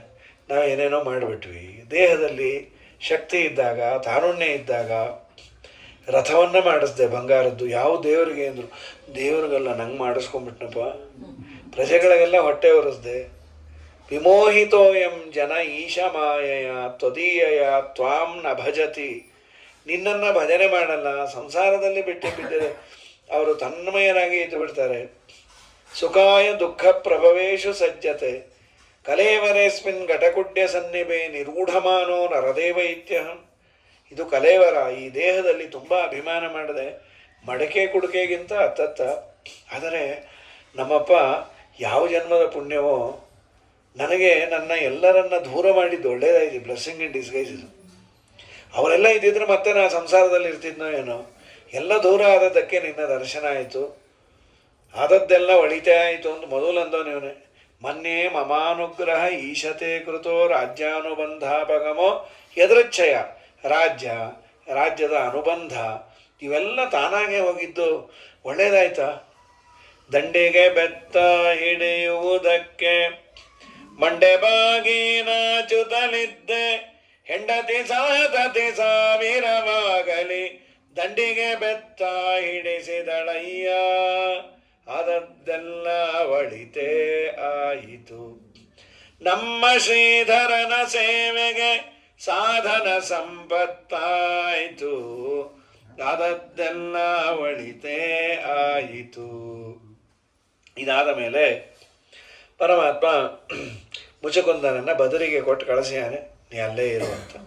ನಂತರದಲ್ಲಿ ರುಕ್ಮಿಣಿ ವಿವಾಹದ ಬಗ್ಗೆ ಇಲ್ಲಿ ಹರಿವಂಶದಲ್ಲಿ ಇನ್ನೊಂದು ವಿಷಯವನ್ನು ಹೇಳ್ತಾರೆ. ಈ ರುಕ್ಮಿಣಿ ವಿವಾಹ ಆಗುವ ಮುಂಚೆ ಜರಾಸಂಧಾದಿಗಳು ಕೃಷ್ಣನ ಮೇಲೆ ಏನಾದರೂ ಒಂದಿಷ್ಟು ಹಗೆಯನ್ನು ತೀರಿಸ್ಕೊಳ್ಬೇಕು ಅಂತ ಒಂದು ಸ್ವಯಂವರ ಏರ್ಪಾಡು ಮಾಡಿದರು. ಸ್ವಯಂವರ ಏರ್ಪಾಡು ಮಾಡಿದರೆ ಕೃಷ್ಣನೂ ಬರ್ತಾನಲ್ವಾ. ಕೃಷ್ಣನಿಗೆ ಮಾಲೆ ಹಾಕ್ತಾಳೆ. ಸ್ವಯಂವರದಲ್ಲಿ ಮಾಲೆ ಹಾಕಿದ್ರೆ ಮರ್ಯಾದೆಯಿಂದ ಒಪ್ಕೊಳ್ಳೇಬೇಕು. ಆ ಹುಡುಗ ಸರಿ ಇಲ್ಲ ಇಲ್ಲ, ನೀನು ಕಟ್ಕೊಳ್ಳೋಣ, ನಾನು ಈಗಿನವ್ರು ಅದೇ ಅನ್ನೋದು, ನಿಮ್ಗೆ ಯಾಕ್ರಿ ಮದುವೆ ಆಗೋರು ನಾವು ಅಂತ. ಸರಿ, ಅದಕ್ಕೊಂದು ಕೆಲಸ ಮಾಡೋಣ, ಸ್ವಯಂವರಕ್ಕೆ ಬರುವ ವರಗಳಿಗೆ ಎಲಿಜಿಬಿಲಿಟಿ ಏನು, ಅವರು ರಾಜರಾಗಿದ್ದರೆ ಮಾತ್ರ ಎಲಿಜಿಬಲ್. ಯಾವ ರಾಜ್ಯಕ್ಕೂ ರಾಜರಲ್ಲದೆ ಇದ್ದರೆ ಅವರು ಎಲಿಜಿಬಲ್ ಅಲ್ಲ. ಕೃಷ್ಣ ಸಹಜವಾಗಿ ಯಾವ ರಾಜ್ಯಕ್ಕೂ ರಾಜನಲ್ಲ, ಬರೋದಿಲ್ಲ. ಹೇಗಿದೆ ಐಡಿಯಾ ಅಂದರು. ಚೆನ್ನಾಗಿದೆ. ಕೃಷ್ಣ ಬರಲ್ಲ ತಾನೆ? ಖಂಡಿತ ಬರಲ್ಲ ಅಂತ. ಕ್ರಥ ಕೈಶಿಕ ಅಂತ ಈ ರುಕ್ಮಿಣಿಯ ಭೀಷ್ಮಕ ರಾಜ ಇದ್ನಲ್ಲ, ಅವನ ಚಿಕ್ಕಪ್ಪಂದರು ಏನೋ ಅವರು ತುಂಬ ಯದ್ಯಪಿ ಭೀಷ್ಮಕನೂ ಪಾಪ ಭಕ್ತನೇ, ದೇವರು ತನ್ನ ವಿಶ್ವರೂಪ ತೋರಿಸ್ಯಾನೆ, ನಾನು ಸಾಮಾನ್ಯ ಎಲ್ಲ ನೋಡು ಅಂತ ಕೈ ಮುಗಿದ್ಬಿಟ್ಟು ನಾ ಏನು ಮಾಡಲಿ, 5 ಜನ ಅಯೋಗ್ಯ ಮಕ್ಕಳು, ಅವರೆಲ್ಲ ಜರಾಸಂಧನ ಫಾಲೋವರ್ಸು, ನೀನೇ ಅಳಿಯ ಆಗಬೇಕು ಅಂತ ನಂಗೆ ಅಪೇಕ್ಷೆ, ಏನು ಮಾಡೋದು?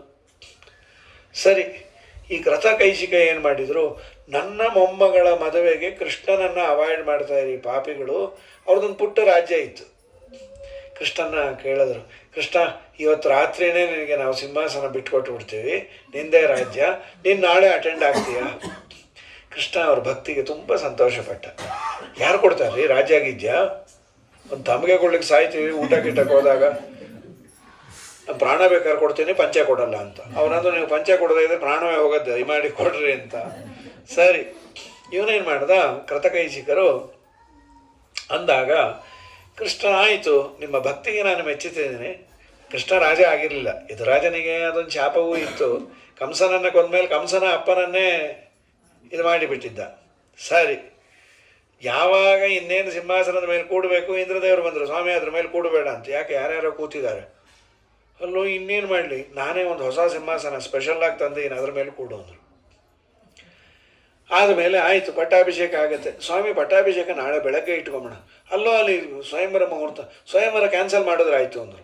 ಕ್ಯಾನ್ಸಲ್ ಹೇಗಾಗುತ್ತೆ?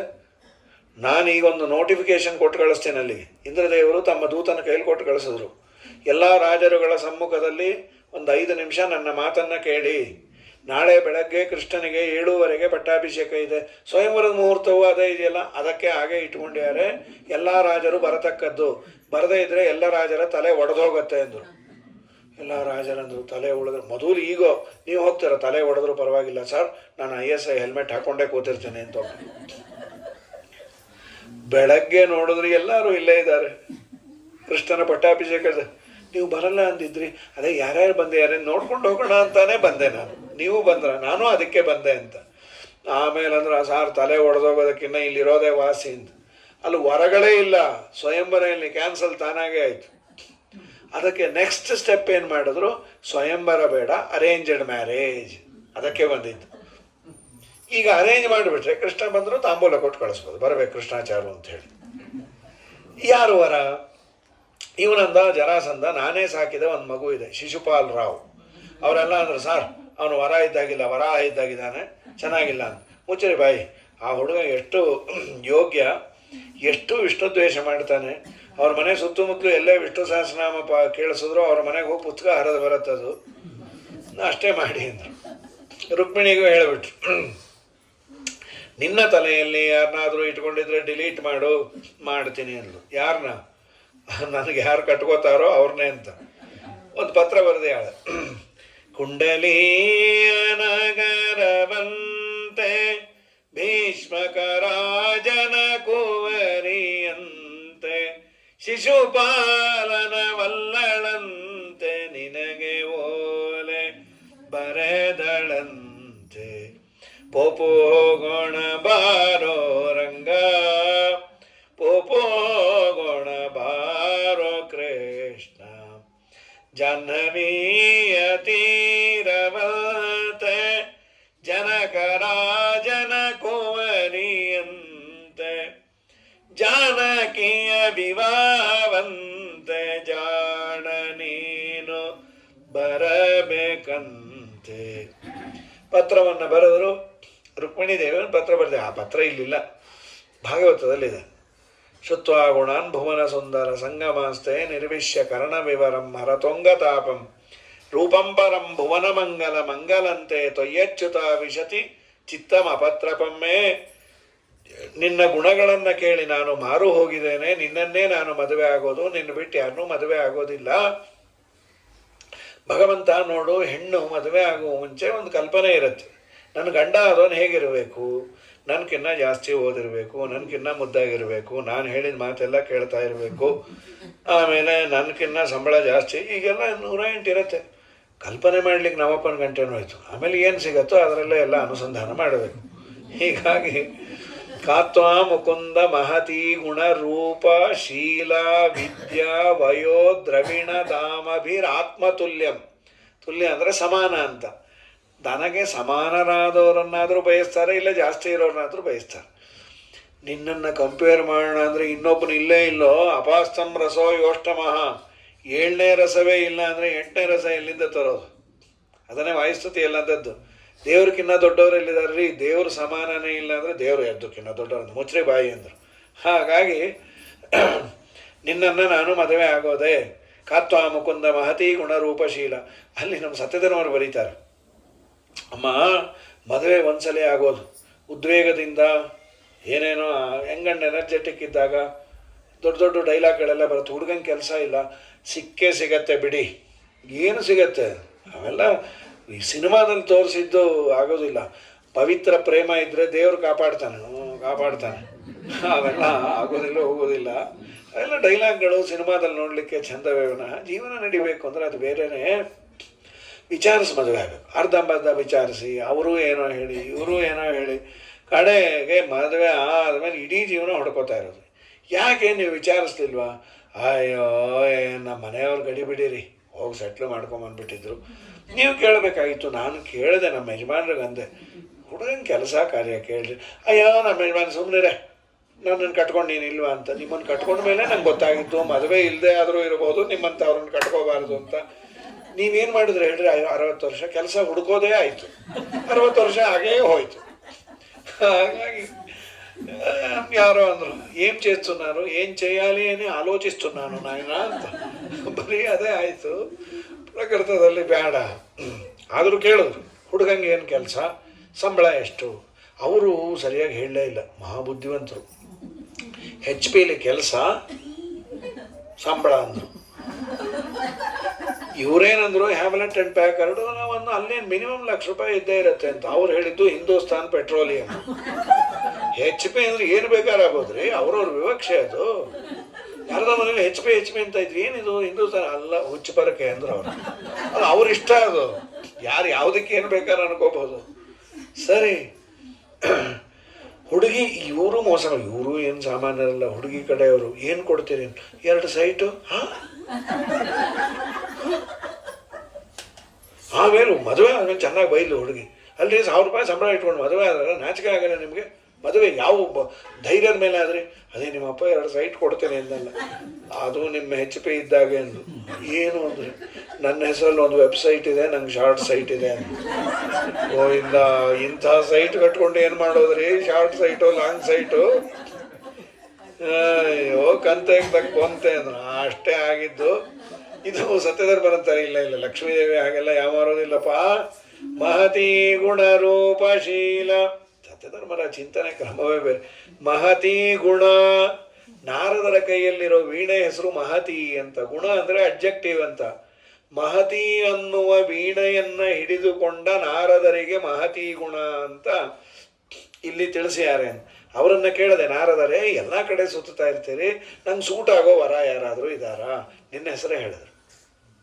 ಸರಿ, ಒಂದು ಆಸ್ಪೆಕ್ಟ್ ಆಯಿತು. ನೋಡ್ಲಿಕ್ಕೆ ಚೆನ್ನಾಗಿರ್ಬೇಕಲ್ಲ, ಅದು ತುಂಬ ಚೆನ್ನಾಗಿರೋ ಮನ್ಮಥನ್ನ ಕೇಳಿದೆ, ನಿನ್ನ ಥರ ಯಾರಾದ? ಅಯ್ಯೋ ನಮ್ಮಪ್ಪ ನನಗಿನ್ನ ಮುದ್ದಾಗಿದ್ದಾನೆ ಅಂತ. ರೂಪ. ಆಮೇಲೆ ಶೀಲವಂತರಾಗಿರ್ಬೇಕಲ್ಲ, ತುಂಬ ಚೆನ್ನಾಗಿದ್ದಾರೆ ಅಂತ ಊರವ್ರನ್ನೆಲ್ಲ ನೋಡಿದ್ರೆ ಮೈ ಉರಿದವ ಹೆಂಡತಿಗೆ. ಅದಕ್ಕೆ ಅವ್ರು ತಲೆ ತೆಗೆಸಿದ್ದು ಎತ್ತಲೇಬಾರ್ದು. ಶೀಲವಂತರಾದ ಸನಕ ಸನಂದನಾದಿಗಳನ್ನು ಕೇಳಿದೆ. ಅವ್ರು ಒಳ್ಳೆ ಸನ್ಯಾಸಿಗಳು, ಡೀಸೆಂಟ್. ಅವ್ರನ್ನ ಕೇಳಿದೆ, ನಂಗೆ ಒಳ್ಳೆ ವರ ಬೇಕು, ಡೀಸೆಂಟ್ ಆಗಿರ್ಬೇಕು. ನಾರಾಯಣಾಚಾರ ಅಂದರು. ನಿನ್ನೆ ಅದಕ್ಕೆ ಅದೇ. ಸರಿ, ಮಹತಿ ಗುಣ ರೂಪ ಶೀಲ. ವಿದ್ಯೆ ಬೇಕಲ್ರಿ. ಎಲ್ಲ ಹುಡುಗ ತುಂಬ ಒಳ್ಳೆಯವನು, ತಲೆ ತೆಗೆಸ್ದವನು, ಎತ್ತೋದೇ ಇಲ್ಲ, ಒಳ್ಳೆ ರೂಪವಂತ. ಆಮೇಲೆ ವಿದ್ಯೆ ಇಲ್ಲ ಅಂದರೆ ಕಷ್ಟ. ಅದರಲ್ಲೂ ಕೆಲವರು ಇರುತ್ತೆ. ಯಾರೋ ಅಂದರು, ನಮ್ಮ ಹುಡುಗನಿಗೆ ವಿಜೇಂದ್ರ ಸ್ವಾಮಿಗಳ ದಯದಿಂದ 64 ವಿದ್ಯೆಯಲ್ಲಿ 60 ವಿದ್ಯೆ ಬರುತ್ತೆ ಅಂದರು. ಅಬ್ಬಾ, 60 ವಿದ್ಯೆ ಬರುತ್ತಾ? ಇನ್ನು 4 ಅದು ಯಾಕೋ ಟ್ರೈ ಮಾಡಿದ್ರು ಬಂದಿಲ್ಲ. ಹೋಗ್ಲಿ ಬಿಡ್ರಿ, 60 ಬರುತ್ತಲ್ಲ ಸಾಕು. ನಮಗೇನೋ ಒಂದು ಕ್ಯೂರಿಯಾಸಿಟಿ. ಆ 4 ಯಾವುದು ಬರದೇ ಇರೋದು ಅಂದರು. ಹಾಗೆ ಹೇಳಿದ್ರು, ಓದಕ್ಕೆ ಬರಲ್ಲ, ಬರೆಯಕ್ಕೆ ಬರಲ್ಲ, ಸ್ವಬುದ್ಧಿ ಇಲ್ಲ, ಬೇರೆಯವ್ರು ಹೇಳಿದ್ ಕೇಳಲ್ಲ ಅಂದರು. ಗೋವಿಂದ, ನೀವೇ ಇಟ್ಕೊಂಡ್ರೆ ಓದಿಲ್ಲ, ಬರ ಇಲ್ಲ, ಮಂದಿ ಹೇಳಿದ್ ಕೇಳಲ್ಲ, ಸ್ವಬುದ್ಧಿ ಇಲ್ಲ, ಇಂಥ ಹುಚ್ಚನ್ನು ಕಟ್ಕೊಂಡು ಏನು ಸಾಯೋದು? 60 ಇಲ್ಲದೆ ಇದ್ರೂ ಪರವಾಗಿಲ್ಲ, ಈ 4 ಇದ್ರೆ ಬದುಕಬಹುದು. ಮಂದಿ ಹೇಳಿದ್ ಕೇಳ್ತಾನೆ, ಸ್ವಬುದ್ಧಿ ಇದೆ, ಓದು ಮೋದು ಇದೆ ಅಂದರೆ ಬೇಡಪ್ಪ ಅಂತಂದ್ರು. ಅದಕ್ಕೆ ವಿದ್ಯಾಭಿಮಾನಿಯಾದ ಸರಸ್ವತಿಯನ್ನೇ ಕೇಳಿದೆ, ನಂಗೆ ಒಳ್ಳೆ ಗಂಡ ಬೇಕು, ವಿದ್ಯಾ ಯಾರು? ಅವನು ವಿದ್ಯಾಧೀಶ ಅಂದ್ರು. ಅನಂತ ವೇದ ಪ್ರತಿಪಾದ್ಯ ಸರ್ವಜ್ಞನಾದ ದೇವರು. ತುಂಬ ವಯಸ್ಸಾದ ಬ್ರಹ್ಮದೇವರನ್ನು ಕೇಳಿದೆ, ಅವರು ನಿನ್ನನ್ನೇ ಹೇಳಿದ್ರು. ಕಡೆಗೆ ದುಡ್ಡು ಬೇಕಲ್ಲ, ಕುಬೇರನ್ನೇ ಕೇಳಿಬಿಟ್ಟೆ. ದ್ರವಿಣ ಧಾಮ, ದ್ರವಿಣ ಅಂದರೆ ದುಡ್ಡು, ದುಡ್ಡೇ ಮನೆಯ ಕುಬೇರ. ಯಾರಾದರೂ ಶ್ರೀಮಂತರು, ಅಯ್ಯೋ ಲಕ್ಷ್ಮೀಪತಿನೇ ಅವನು, ಅದಕ್ಕೆ ನಿನ್ನನ್ನು ನಾನು ಮದುವೆ ಆಗ್ತಾ ಇರೋದು. ಕಾತ್ವ ಮುಕುಂದ ಮಹತಿ ಗುಣ ರೂಪಶೀಲ ವಿದ್ಯಾ ವಯೋ ದ್ರವಿಣಧಾಮ ವೀರಾತ್ಮತುಲ್ಯಂ.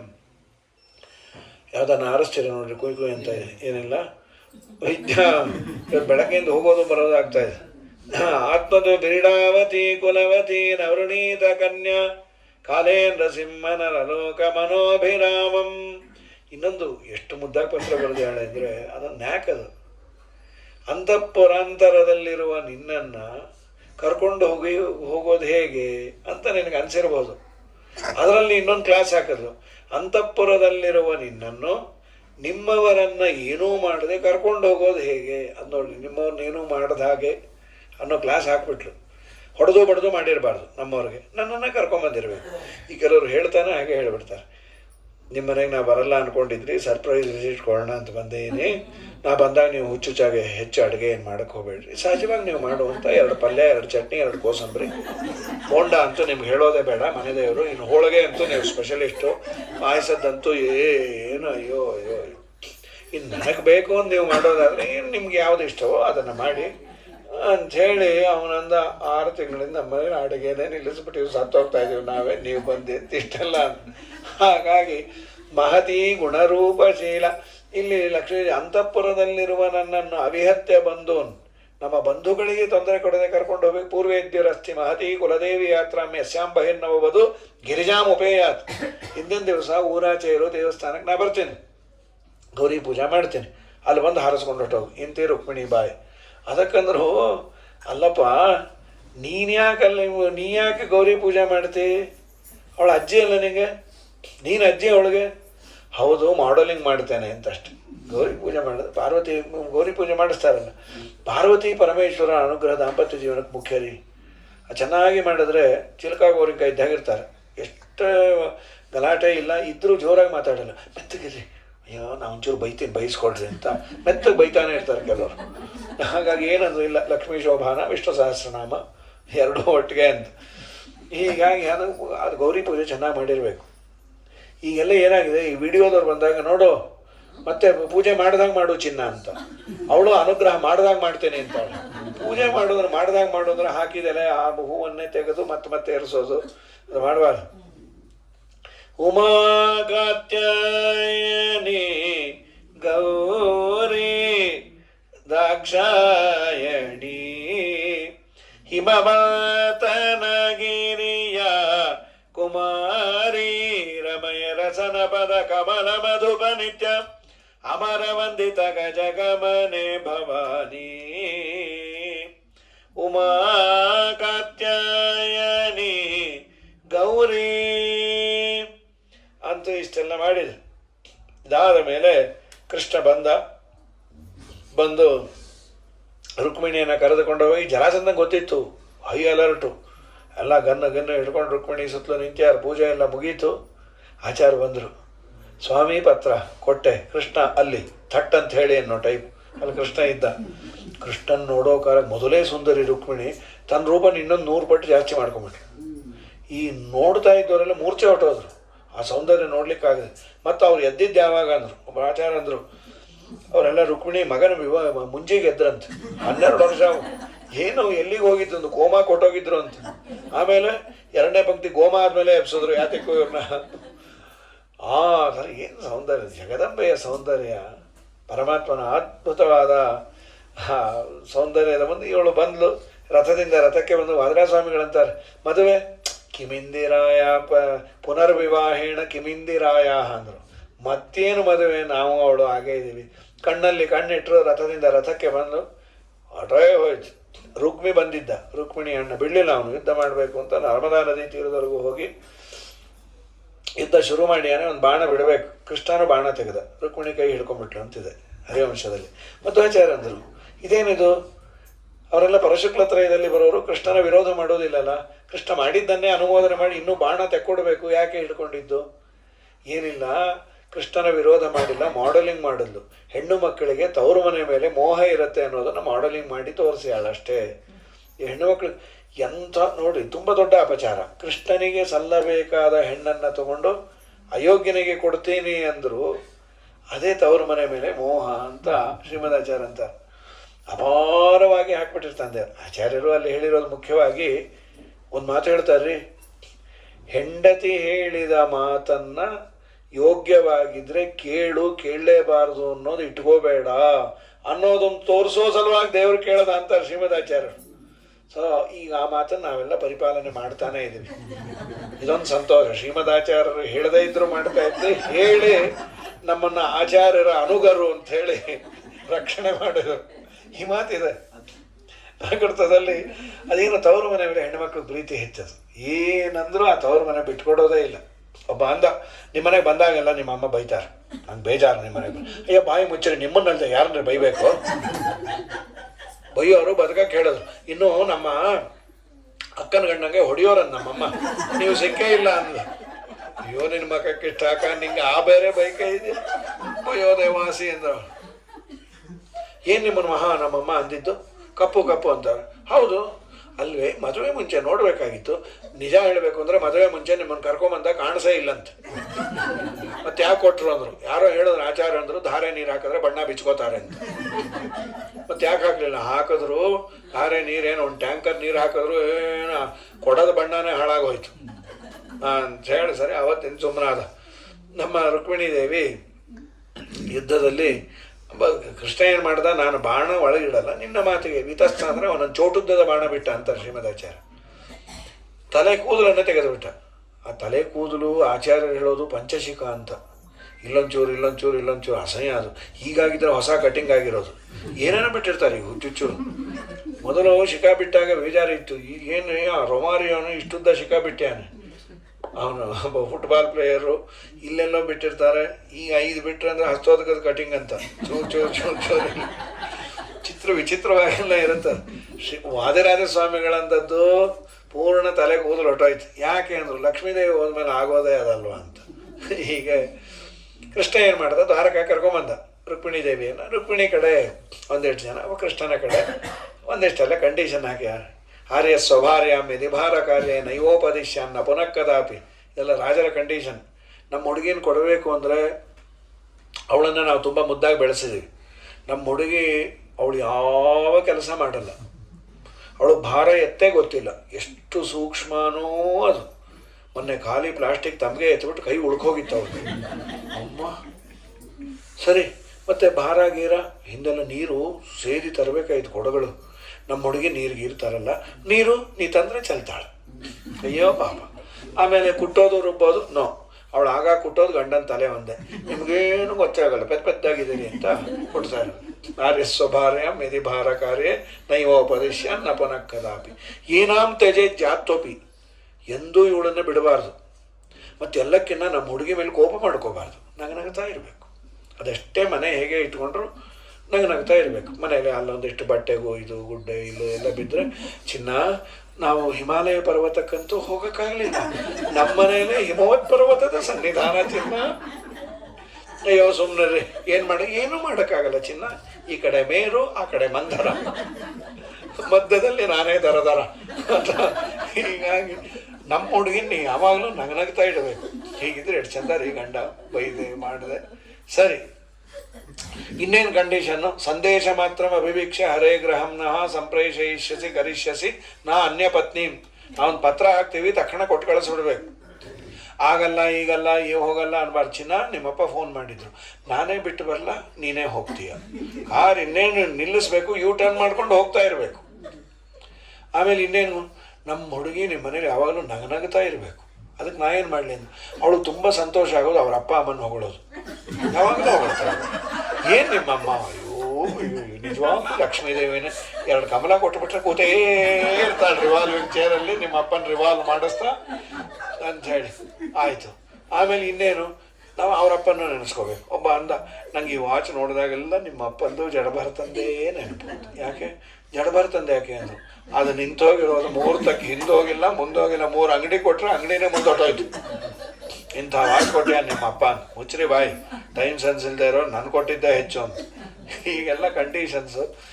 ಆಯಿತು, ಕಂಡೀಷನ್ ಆಯಿತು. ಆದಮೇಲೆ ಅಂತರ್ಪಟ ಹಿಡಿದು ಯಾರು, ಲಕ್ಷ್ಮೀರ್ಯಸ್ಯ ಪರಿಗ್ರಹ ಕಮಲಭೂ ಸುನರ್ಗರತ್ನಾನ್ರತಃ ಪೌತ್ರಶ್ಚಂದ್ರ ವಿಭೂಷಣ ಸುರಗುರು ಶೇಷಚ್ಚ ಶಯ್ಯಾಸನಃ ಬ್ರಹ್ಮಾಂಡಂ ವರಮಂದಿರಂ ಸುರಗಣಾಃ ಯಸ್ಯ ಪ್ರಭೋ ಸೇವಕಾ ಸತ್ರೈಲೋಕ್ಯ ಕುಟುಂಬ ಪಾಲನಪರ ಕುರುವಂತು ನೋ ಮಂಗಲಂ ಸುಮುಹೂರ್ತೆ ಸಾವಧಾನ ಸುಲಗ್ನೆ ಸಾವಧಾನ.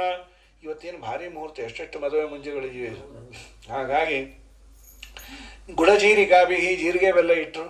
ನಂತರದಲ್ಲಿ ಮಾಂಗಲ್ಯ ಬಂಧನ ಆಯಿತು. ದ್ವಾರಕೆಯಲ್ಲಿರೋರಿಗೆಲ್ಲ ಸಂತೋಷ ಆಯಿತು. ಆ ನಂತರದಲ್ಲಿ ಸತ್ಯಭಾಮೆಯನ್ನು ಮದುವೆ ಆಗಿದ್ದಾನೆ. ಅವಳು ಭೂರೂಪ, ಇವಳು ಶ್ರೀರೂಪ. ದುರ್ಗಾದೇವಿ ತಂಗಿ ಆಗಿದ್ಲಿ ಈ ಅವತಾರದಲ್ಲಿ. ಸಮಂತಕಮಣಿಯ ನೆಪದಿಂದ ಅವಳನ್ನು ಮದುವೆ ಆದ. ಅದಲ್ಲದೆ ಕಾಲಿಂದಿ ಯಮುನೆಯಲ್ಲಿರುವ ರೂಪ, ಮಿತ್ರವಿಂದ ಸೋದರತ್ತೆ ಮಗಳೇ ಅವಳು, ಭದ್ರ, ಲಕ್ಷಣ, ನೀಲ, ಹೀಗೆ ದೇವರು ಜಾಂಬವತಿಯನ್ನು 6 ಜನ ಷಣ್ಮಹಿಷಿಯರನ್ನು ಮದುವೆ ಆದ. ಇದಲ್ಲದೆ ನರಕಾಸುರನ ಮನೆಯಲ್ಲಿ 16,108 ಜನರಿದ್ದರು. ಈ ಕಥೆಯನ್ನು ಆಚಾರ್ಯರು ನಿರ್ಣಯದಲ್ಲಿ ಹರಿವಂಶದ್ದೇ ಹೇಳ್ತಾರೆ. ಭಾಗವತದಲ್ಲಿ ಏನಿದೆ ಅಂದರೆ, ಸಹಜವಾಗಿ ನರಕಾಸುರನನ್ನು ಇಂದ್ರದೇವರು ಕೇಳಿದ್ರು. ಇಂದ್ರದೇವರ ಪ್ರಾರ್ಥನೆ ಮೇರೆಗೆ ನರಕಾಸುರನನ್ನು ಸಂಹಾರ ಮಾಡಿ ಕರ್ಣಕುಂಡಲವನ್ನು ಅದಿತಿದು ಕೊಡ್ಲಿಕ್ಕೆ ಹೋದಾಗ ಆ ನಂದನವನದಲ್ಲಿ ಪಾರಿಜಾತ ನೋಡಿ ಬೇಕು ಅಂದದ್ದಕ್ಕೆ ತಂದದ್ದು. ಇಲ್ಲಿ ಹಾಗಲ್ಲ, ಒಂದು ಹೂವನ್ನು ತಂದು ಕೊಟ್ಟರು. ಆ ಜಗಳ ಇಲ್ಲಿ ಹೇಳ್ತಾರೆ ಶ್ರೀಮದಾಚಾರ್ಯರು. ಈ ಜಗಳ ಆಗಿದ್ದು ಹರಿವಂಶದಲ್ಲಿದೆ. ನಾರದರು ಒಂದು ಹೂ ತಂದು ಕೊಟ್ಟರು, ಪಾರಿಜಾತ. ಸಿಕ್ಕಾಪಟ್ಟೆ ಚೆನ್ನಾಗಿತ್ತು. ಇಲ್ಲಿ ಹೇಳೋ ಪ್ಯಾರಾಮೀಟರ್ಸ್ ನೋಡಿದ್ರೆ ಇದು ಯಾವುದೂ ಅಲ್ಲೇ ಅಲ್ಲ. ಮುತ್ತು, ರತ್ನ, ವಜ್ರ, ಹವಳ ಇದರದ್ದು ಕಟ್ಟೆ ಅಂತೆ. ತುಂಬ ಚೆನ್ನಾಗಿ ಹೇಳಿದ್ದಾರೆ ಹರಿವಂಶದಲ್ಲಿ. ಒಂದು ಕಟ್ಟೆ ಕಟ್ಟಿಸ್ಬೇಕು, 2 ಚೇರ್ ಇರಬೇಕು, ನಾನು ನೀವು ಮಾತ್ರ ಕೂತ್ಕೋಬೇಕು, ಯಾರೇ ಬಂದರೂ ಅಲ್ಲಿ ನಿಂತಿರಬೇಕು. 3ನೇ ಚೇರ್ ಇದ್ದರೆ ಅವರು ಕೂತ್ಬಿಡ್ತಾರೆ. ಆಮೇಲೆ ನಾವು ಹೋದ್ಮೇಲೆ ಚೇರ್ ಮಡಚ್ಕೊಂಬರ್ಬೇಕು. ಹೀಗೆಲ್ಲ ಅದರ ಅರೇಂಜ್ಮೆಂಟ್ ಅಂತದ್ದು.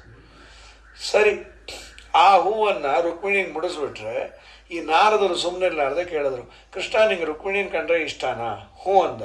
ಅಷ್ಟಾದರೆ ಪರವಾಗಿ ಘನ ಜಟ ಶುರು ಮಾಡಿದ್ರು, ರುಕ್ಮಿಣಿನ ಕಂಡ್ರೆ ಮಾತ್ರ ಇಷ್ಟನಾ ಅಂತ. ಈ ಮಾತ್ರ ಶಬ್ದದಿಂದ ಈ ಥರ ವ್ಯಾವರ್ತಕ ಅದು.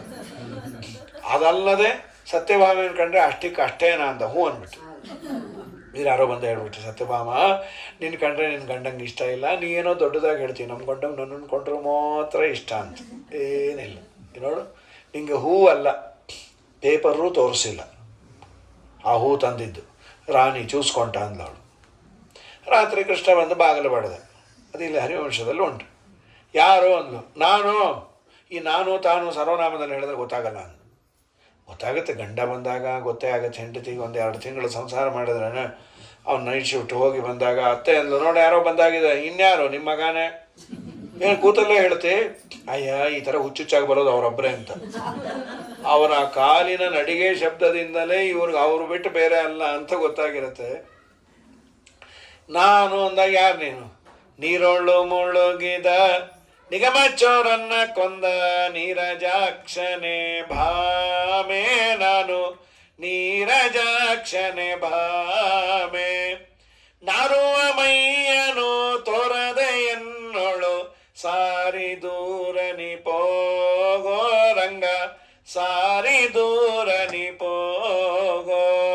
ಮತ್ಸ್ಯಾವತಾರದ್ದು ಡೇಟಾ ಕೊಟ್ಟೆ, ಬೇಡ ಅಂದ್ಬಿಟ್ಟು. ವಾಸನೆ, ಈ ಒಳ್ಳೆ ಮೀನೇ ಇದು, ನೋ ನಂಗೆ ಬೇಡ ಅಂದು. ಮೀನು ವಾಸನೆನೇ. ಈ ವಡವಾಂಡೇಶ್ವರಕ್ಕೆ ಹೋಗ್ತಾ ಮಲ್ಪೆಯಲ್ಲಿ ನಿಲ್ಲಿಸ್ಬಿಡ್ತಾನೆ ಬಸ್ಸು.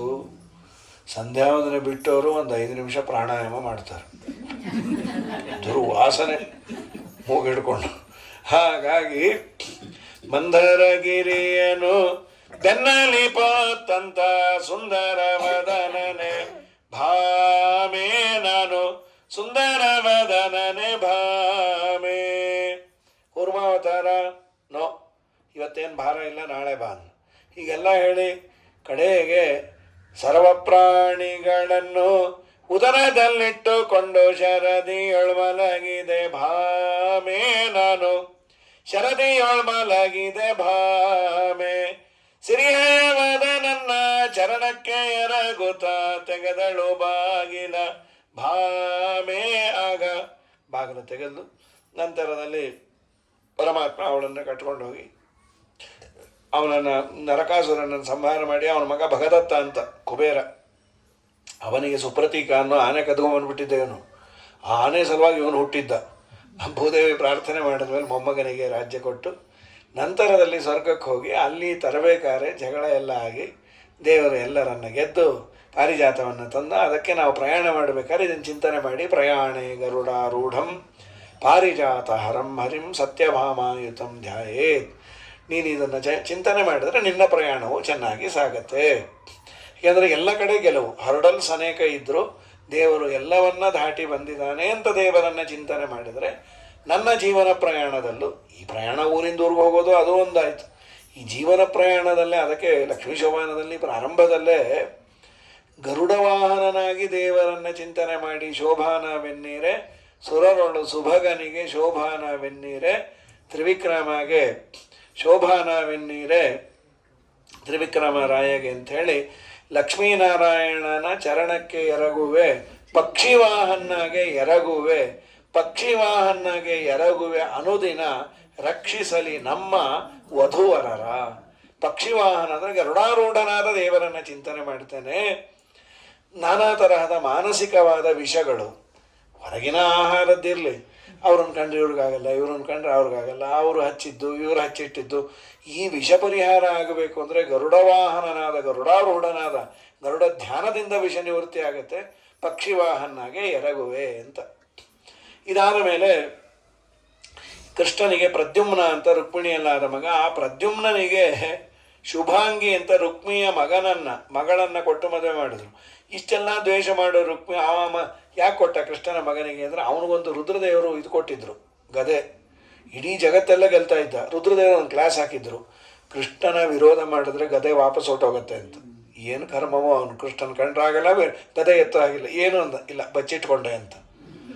ಆ ರುಕ್ಮಿ ಮಗಳನ್ನು ಪ್ರದ್ಯುಮ್ನ ಇಷ್ಟಪಟ್ಟಿದ್ದಕ್ಕೆ ಆ ಗದೆಯ ಸಲುವಾಗಿ ಮದುವೆ ಮಾಡಿಕೊಟ್ಟ.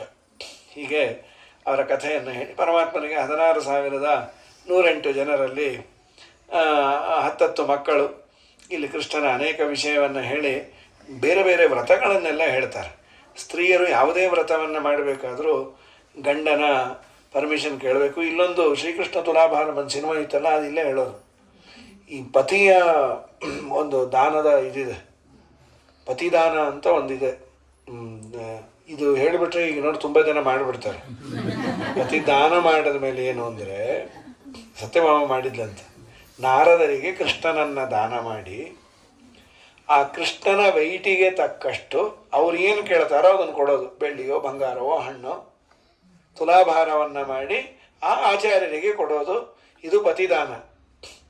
ನಾರದರಿಗೆ ಕೃಷ್ಣನನ್ನು ದಾನ ಮಾಡಿದ್ಲು.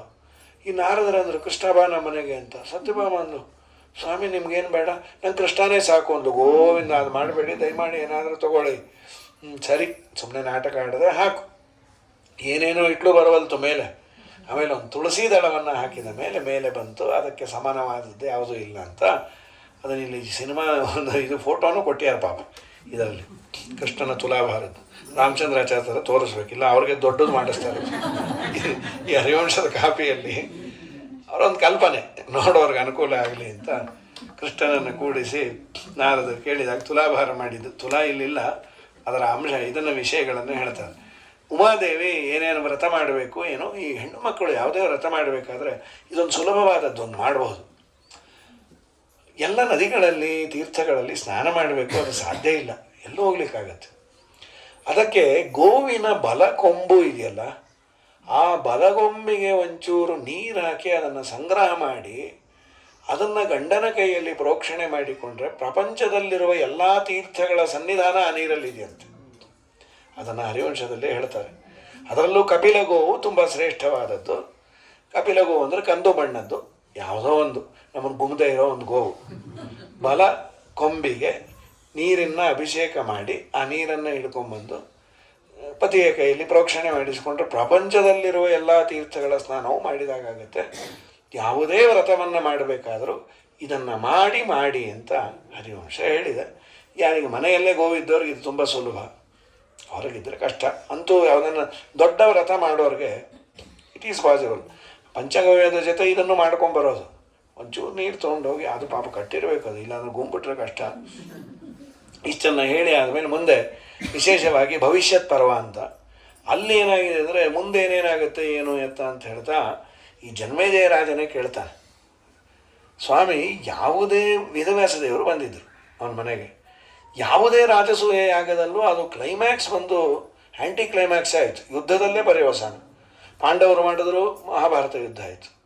ಶ್ರೀರಾಮಚಂದ್ರ ಯುದ್ಧ ಮಾಡಿದ, ಏನು ಲವಕುಶರಿಗೂ ಯುದ್ಧ. ಚಂದ್ರ ಮಾಡಿದ, ಅಲ್ಲಿ ನೋಡಿದ್ರೆ ಬೃಹಸ್ಪತ್ಯಾಚಾರ್ಯ ಹೆಂಡತಿನ ಹೇಳ್ಕೊಂಡು ದೇವತೆಗಳಿಗೂ ದಾನರಿಗೂ ಯುದ್ಧ ಆಯಿತು. ಯಾಕಿದೆ ಹೀಗೆ? ಏನದು ರಾಜಸೂಯ ಯಾಗ ಸರಿಯಾಗಿ ಪರಿಪೂರ್ಣ ಆಗಬಾರ್ದ? ಹರಿಶ್ಚಂದ್ರ ಮಾಡಿದ, ಅಲ್ಲಿ ಯುದ್ಧ ಆಯಿತು, ಏನಿದು? ಅದೇನಿಲ್ಲಪ್ಪ, ಸರಿಯಾಗಿ ಮಾಡಿದ್ದು ಉಂಟು. ನೋಡು, ಮನುಷ್ಯನಿಗೆ ಗೊತ್ತಿದ್ದು ತಪ್ಪು ಮಾಡ್ತಾನೆ, ಅವೆಲ್ಲ ಇಲ್ಲ ಬಿಡಿ, ಮೊದಲೇ ಗೊತ್ತಿದ್ರೆ ಮಾಡಲ್ಲ ಅಂದ. ಈಗ ನಿಂದೇ ಹೇಳ್ತೀನಿ ಕೇಳು, ನೀನೊಂದು ಯಾಗವನ್ನು ಮಾಡ್ತಿ, ರಾಜಸೂಯ ಯಾಗ, ಅಲ್ಲೂ ಯುದ್ಧ ಆಗತ್ತೆ. ಆಗಲ್ಲ ಬಿಡಿ, ನೀವು ಹೇಳಿಬಿಟ್ಟಿರಲ್ಲ, ಹಾಗೇ ಆಗತ್ತೆ ಅಂತ ಹೇಳಿದ್ರು. ಏನದು? ನೋಡು, ಆಗೋದನ್ನು ಹೇಳಿದರು. ಆ ಅಶ್ವಮೇಧ ಯಾಗ, ರಾಜಸೂಯ ಅಶ್ವಮೇಧ, ಅದು ಎರಡು ಯಾಗಗಳು ಒಟ್ಟಿಗೆ ಮಾಡೋದು. ಅಶ್ವಮೇಧ ಯಾಗದಲ್ಲಿ ಹೀಗಿದೆಯಂತೆ, ಇಲ್ಲಿ ಪ್ರಕ್ರಿಯೆ ಹೇಳ್ತಾರೆ. ಹಿಂದಿನ ದಿವಸ ಮಂತ್ರವನ್ನು ಹೇಳಿದ ಮೇಲೆ ಅಶ್ವದ ಪ್ರಾಣ ಹೋಗಿರುತ್ತೆ. ಡಾಕ್ಟರ್ ಬಂದು, ವೈದ್ಯರು ಪ್ರಾಣ ಹೋಗಿದೆ ಅಂತ ಸರ್ಟಿಫೈಯೂ ಮಾಡಿರ್ತಾರೆ. ಪ್ರಾಣ ಹೋದ ಅಶ್ವದ ಜೊತೆಯಲ್ಲಿ ಯಾರು ಅಶ್ವಮೇಧ ಯಾಗ ಮಾಡಿರ್ತಾನಲ್ಲ ಚಕ್ರವರ್ತಿ, ಅವನ ಪಟ್ಟದ ರಾಣಿ ಒಂದು ರಾತ್ರಿ ಅದರ ಜೊತೆಯಲ್ಲಿರಬೇಕು. ಅದು ಸತ್ಯದೆ. ಆದರೆ ಅಲ್ಲಿ ವ್ಯತ್ಯಾಸ ಆಗತ್ತೆ, ನಿನ್ನ ಯಾಗವು ನಿಲ್ಲತ್ತೆ ಅಂತ ಹೇಳಿದರು. ವ್ಯತ್ಯಾಸ ಆಗೋದು ಅದು ಸತ್ತಿತ್ತು. ಇಂದ್ರದೇವರು ಅದರಲ್ಲಿ ಪ್ರವೇಶ ಮಾಡಿ ಎದ್ದು ಕೂತು ಬಿಡ್ತದೆ. ಇವನು ಇದ್ದು ಬದ್ದ ಆಚಾರನೆಲ್ಲ ಬೈದು, ನೀವು ಮಂತ್ರ ಬರಲ್ಲ, ಇದು ಬರಲ್ಲ, ತಂತ್ರ ಲವ್ ಡಾಕ್ಟ್ರ್ ಸರ್ಟಿಫಿಕೇಟ್ ಕೊಟ್ಟಿಯಾರು ನೋಡು, ಅವೆಲ್ಲ ಎಲ್ಲ ಡಾಕ್ಟ್ರು ನಿಮ್ಮವರೇ ಅಂತಂದ ಅವನು. ಚೆನ್ನಾಗಿ ಬೈದು, ಹೋಗಿ ನಿನ್ನ ದಕ್ಷಿಣೇನೂ ಬೇಡ, ನಿನ್ನ ಯಾಗಾನೂ ಬೇಡ ಅಂತ ತಿರಸ್ಕಾರ ಮಾಡಿ ಹೊಟ್ಟೋದ್ರು.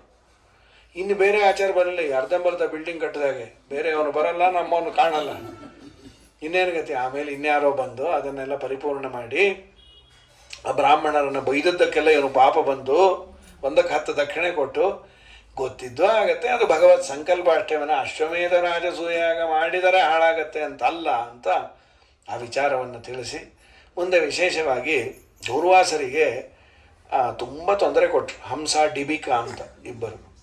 ಹಂಸ ಡಿಬಿಕರು ಮಹಾಯೋಗ್ಯರು, ಅವರು ಒಬ್ಬೊಬ್ಬ ಅವರೇ ಸತ್ತೋದು. ಒಬ್ಬ ಸತ್ತ ಅಂತ ಸುದ್ದಿ ಕೇಳಿ ಇನ್ನೊಬ್ಬ ಸತ್ತೋದ, ಅವನು ಸತ್ತ ಮೇಲೆ ಇವನು ಸತ್ತೋದ, ಹಂಸ ಡಿಬಿಕರು ಅಂತ. ಇದೆಲ್ಲ ಆದಮೇಲೆ ಹರಿವಂಶದ ಕಡೆಯಲ್ಲಿ ಈ ಕಲಿಯುಗದ ವರ್ಣನೆಯನ್ನೆಲ್ಲ ಮಾಡ್ಯಾರ. ಏನೇನಾಗಬಾರ್ದು ಎಲ್ಲ ಆಗುತ್ತೆ. ಕೀಳರ ಹಿರಿಯತನ ಒಳ್ಳೆಯವರ ಮಾನ ಮನ್ನಣೆ ಪೋದವು, ಕೀಳು ಮಾತುಗಳಾಡಿ ಬಿಸಿ ನೀರನ್ನೇ ಕುಡಿದು ಮನೆಯ ಮಾರುಂಬುವರೋ, ಅಣ್ಣ ತಂಗಿಗೆ ಮದುವೆ ಮುಂದಕ್ಕೆ ಆದವು ಧರೆಯೊಳಗೆ, ಅನ್ನ ಒಂದೇಟ ವಿಲಿಕೋ ತುಣ್ಣುತ್ತಲಿ ಜಾತಿ ಸಂಕರಬಹುದೋ, 10,000 ವರುಷಕ್ಕೆ ಭಾಗೀರಥಿಯು ಬತ್ತಿ ಹೋಗುವಳಂತೆ, ಕುಸಿಯಲ್ಲ ಮಹಿಪತಿ ರಾಯನು ಪೇಳಿದ ಸಾರಿದ ಬೋಧವಿದು, ಅರಿತುಕೊಳ್ಳಿ ರೋಹಿತವು. ಇಷ್ಟೆಲ್ಲವನ್ನು ಇಲ್ಲೂ ಹೇಳಿದ್ದಾರೆ. ಭಾಗವತಾದಿ ಗ್ರಂಥಗಳಲ್ಲಿ, ಮಹಾಭಾರತದಲ್ಲಿ ಎಲ್ಲ ಹೇಳಿದ್ದಾರೆ. ಆದರೂ ಕಲಿಯುಗ ಮಾಡ್ತಾನೆ. ಯಾಕೆಂದರೆ ಕಲಿಯುಗ ಸಾಧನೆಗೆ ತುಂಬ ಶ್ರೇಷ್ಠ. ಧ್ಯಾನವು ಕೃತಯುಗದಿ, ಯಜನ ಯಜ್ಞವು ತ್ರೇತಾಯುಗದಿ, ದಾನವಂತಕನ ದೇವತಾರ್ಚನೆಯು ದ್ವಾಪರದಿ, ಕಲಿಯುಗದಿ ಗಾನದಿ ಕೇಶವನೆಂದರೆ ಕೈಗೊಡುವ ನಂಬ ರಂಗವಿಠಲ, ಕೃತೆ ಅಧ್ಯಾಯತೋ ವಿಷ್ಣು ತ್ರೇತಾಯಾಮ್ ಯಜತೆ ಮಕೈ ದ್ವಾಪರೇ ಪರಿಚರ್ಯಾಯಾಮ್ ಕಲೋ ತದ್ ಹರಿಕೀರ್ತನಾಥ್ ಅಂತ ಇದನ್ನೇ ಉಗಾಭೋಗ ಮಾಡಿದ್ದು. ಇಷ್ಟೆಲ್ಲ ಹೇಳಿ ಆದಮೇಲೆ ಮುಂದೆ ಹರಿವಂಶ ಶ್ರವಣದಿಂದ ವಂಶ ಉದ್ಧಾರ ಆಗುತ್ತೆ. 18 ಪುರಾಣವನ್ನು ಕೇಳಿದ ಪುಣ್ಯ ಹರಿವಂಶವನ್ನು ಶ್ರವಣ ಮಾಡಿದರೆ ಬರುತ್ತೆ ಅಂತ ವಿಶೇಷವಾಗಿ ವೇದವ್ಯಾಸ ದೇವರು ನಿರೂಪಣೆ ಮಾಡಿದ್ದು. ವೈಶಂಪಾಯನರು ಜನಮೇಜಯಂಗೆ ಹೇಳಿದಲ್ಲಿ ಯಥಾಮತಿ ಪುರಾಣಾಭಿಪ್ರಾಯ ಓಂ ಶ್ರೀಕೃಷ್ಣಾರ್ಪಣಮಸ್ತು. ಕಾಯೇನ ವಾಚಾ ಮನಸೇಂದ್ರಿಯೈರ್ವಾ ಬುದ್ಧ್ಯಾತ್ಮನಾ ಪ್ರಕೃತೆ ಸ್ವಭಾವಾತ್ ಕರೋಮಿ ಯದ್ಯಸ್ಯ ಕಲಂ ಪರಸ್ಮೈ ನಾರಾಯಣಾಯೇತಿ ಸಮರ್ಪಯಾಮಿ. ಅಕ್ಷಯಂ ಕರ್ಮ ಯಸ್ಮಿನ್ ಪರೇ ಸ್ವರ್ಪಿತಂ ಪ್ರಕ್ಷಯಂ ಯಾಂತಿ ದುಃಖಾನಿ ಯನ್ನಾಮತಃ ಅಕ್ಷರೋ ಯೋಜರ ಸರ್ವದೈವಾಮೃತ ಕುಕ್ಷಿಗಮ್ಯಸ್ಯ ವಿಶ್ವಂ ಸದಾಜಾದಿಕಂ ಪ್ರೀಣಯಾಮೋ ವಾಸುದೇವಂ. ದೇವತಾಮಂಡಲ ಅಖಂಡಮಂಡಲ. ಶ್ರೀಕೃಷ್ಣ. ಒಂದು 2 ನಿಮಿಷ. ಶ್ರೀ ಗುರುಭ್ಯೋ ನಮಃ. ಹರಿ ಓಂ. ಆಚಾರ್ಯ ಅಪ್ಪಣೆ ತಗೊಂಡು ನಮ್ಮ ವಾಸು ಅವರು ನನಗೆ ಪ್ರಾರ್ಥಿಸಿದಂತೆ 2 ಕೃತಜ್ಞತಾ ಶಬ್ದಗಳನ್ನು ಹೇಳಿಕ್ಕೆ ನಾನು ನಿಂತಿದ್ದೀನಿ, ಇನ್ನೇನಿಲ್ಲ. ಆಚಾರ್ಯರು ದೇವರ ದಯದಿಂದ ಭಗವಂತ ಅವರಿಗೆ ಒಳ್ಳೆ ಶರೀರ ಶಾರೀರ ಎರಡನ್ನೂ ಕೊಟ್ಟಿದ್ದಾನೆ. ಶಾಸ್ತ್ರಜ್ಞಾನ ಇದೆ, ದೊಡ್ಡವರಿಂದ ಅನೇಕ ಶಾಸ್ತ್ರ ಪಾಠಗಳನ್ನು ಅವರು ಅಧ್ಯಯನ ಮಾಡಿದ್ದಾರೆ. ಒಳ್ಳೆಯ ವಂಶದಲ್ಲಿ ಹುಟ್ಟಿದ ಚೇತನ ಅವರು. ಪ್ರವಚನದ ಬಗ್ಗೆ ನಾನೇ ಹೇಳೋಕೋದೆ, ಎಲ್ರಿಗೂ ಪರಿಚಯ ಇದೆ. ಅವ್ರು ಹೇಳೋಕೋದ ಕಾಳಜಿನೂ ಇದೆ. ಶಾಸ್ತ್ರದಲ್ಲೇನೋ ಹೇಳ್ತಾರೆ, 4 ವಿಷಯಗಳಿದ್ದರೆ ಮಾತ್ರ ಪ್ರವಚನ ಕೂಡುತ್ತೆ ಅಂತೇಳಿ. ದೇವರ ದಯೆಯಿಂದ ನಮಗೆ ಅದೆಲ್ಲವೂ ಅವರು ಒದಗಿಸ್ಕೊಟ್ಟಿದ್ದಾರೆ. ಇಷ್ಟೆಲ್ಲಕ್ಕೂ ಬೇರೆ ಇನ್ನೊಂದು ನನಗೆ ಹೊಳೆದೇನು ಅಂತಂದರೆ, ನೋಡಿ, ಅವರ ಶಾಸ್ತ್ರದ ಜ್ಞಾನ, ಅವರು ಹರಿವಂಶದ ಜೊತೆಗೆ ಮಹಾಭಾರತ, ತಾತ್ಪರ್ಯ ನಿರ್ಣಯ, ಇನ್ನೂ ಅನೇಕ ಶಾಸ್ತ್ರ ಗ್ರಂಥಗಳ ವಿಷಯಗಳನ್ನು ಕೂಡ ನಮಗೆಲ್ಲ ತಿಳಿಸ್ಕೊಟ್ಟು ಮಹೋಪಕಾರ ಮಾಡಿದ್ದಾರೆ. ಇಲ್ಲ, ನಾನು ಅವ್ರನ್ನ ಕೇಳ್ಕೊಂಬೋದು ಏನು ಅಂತಂದರೆ,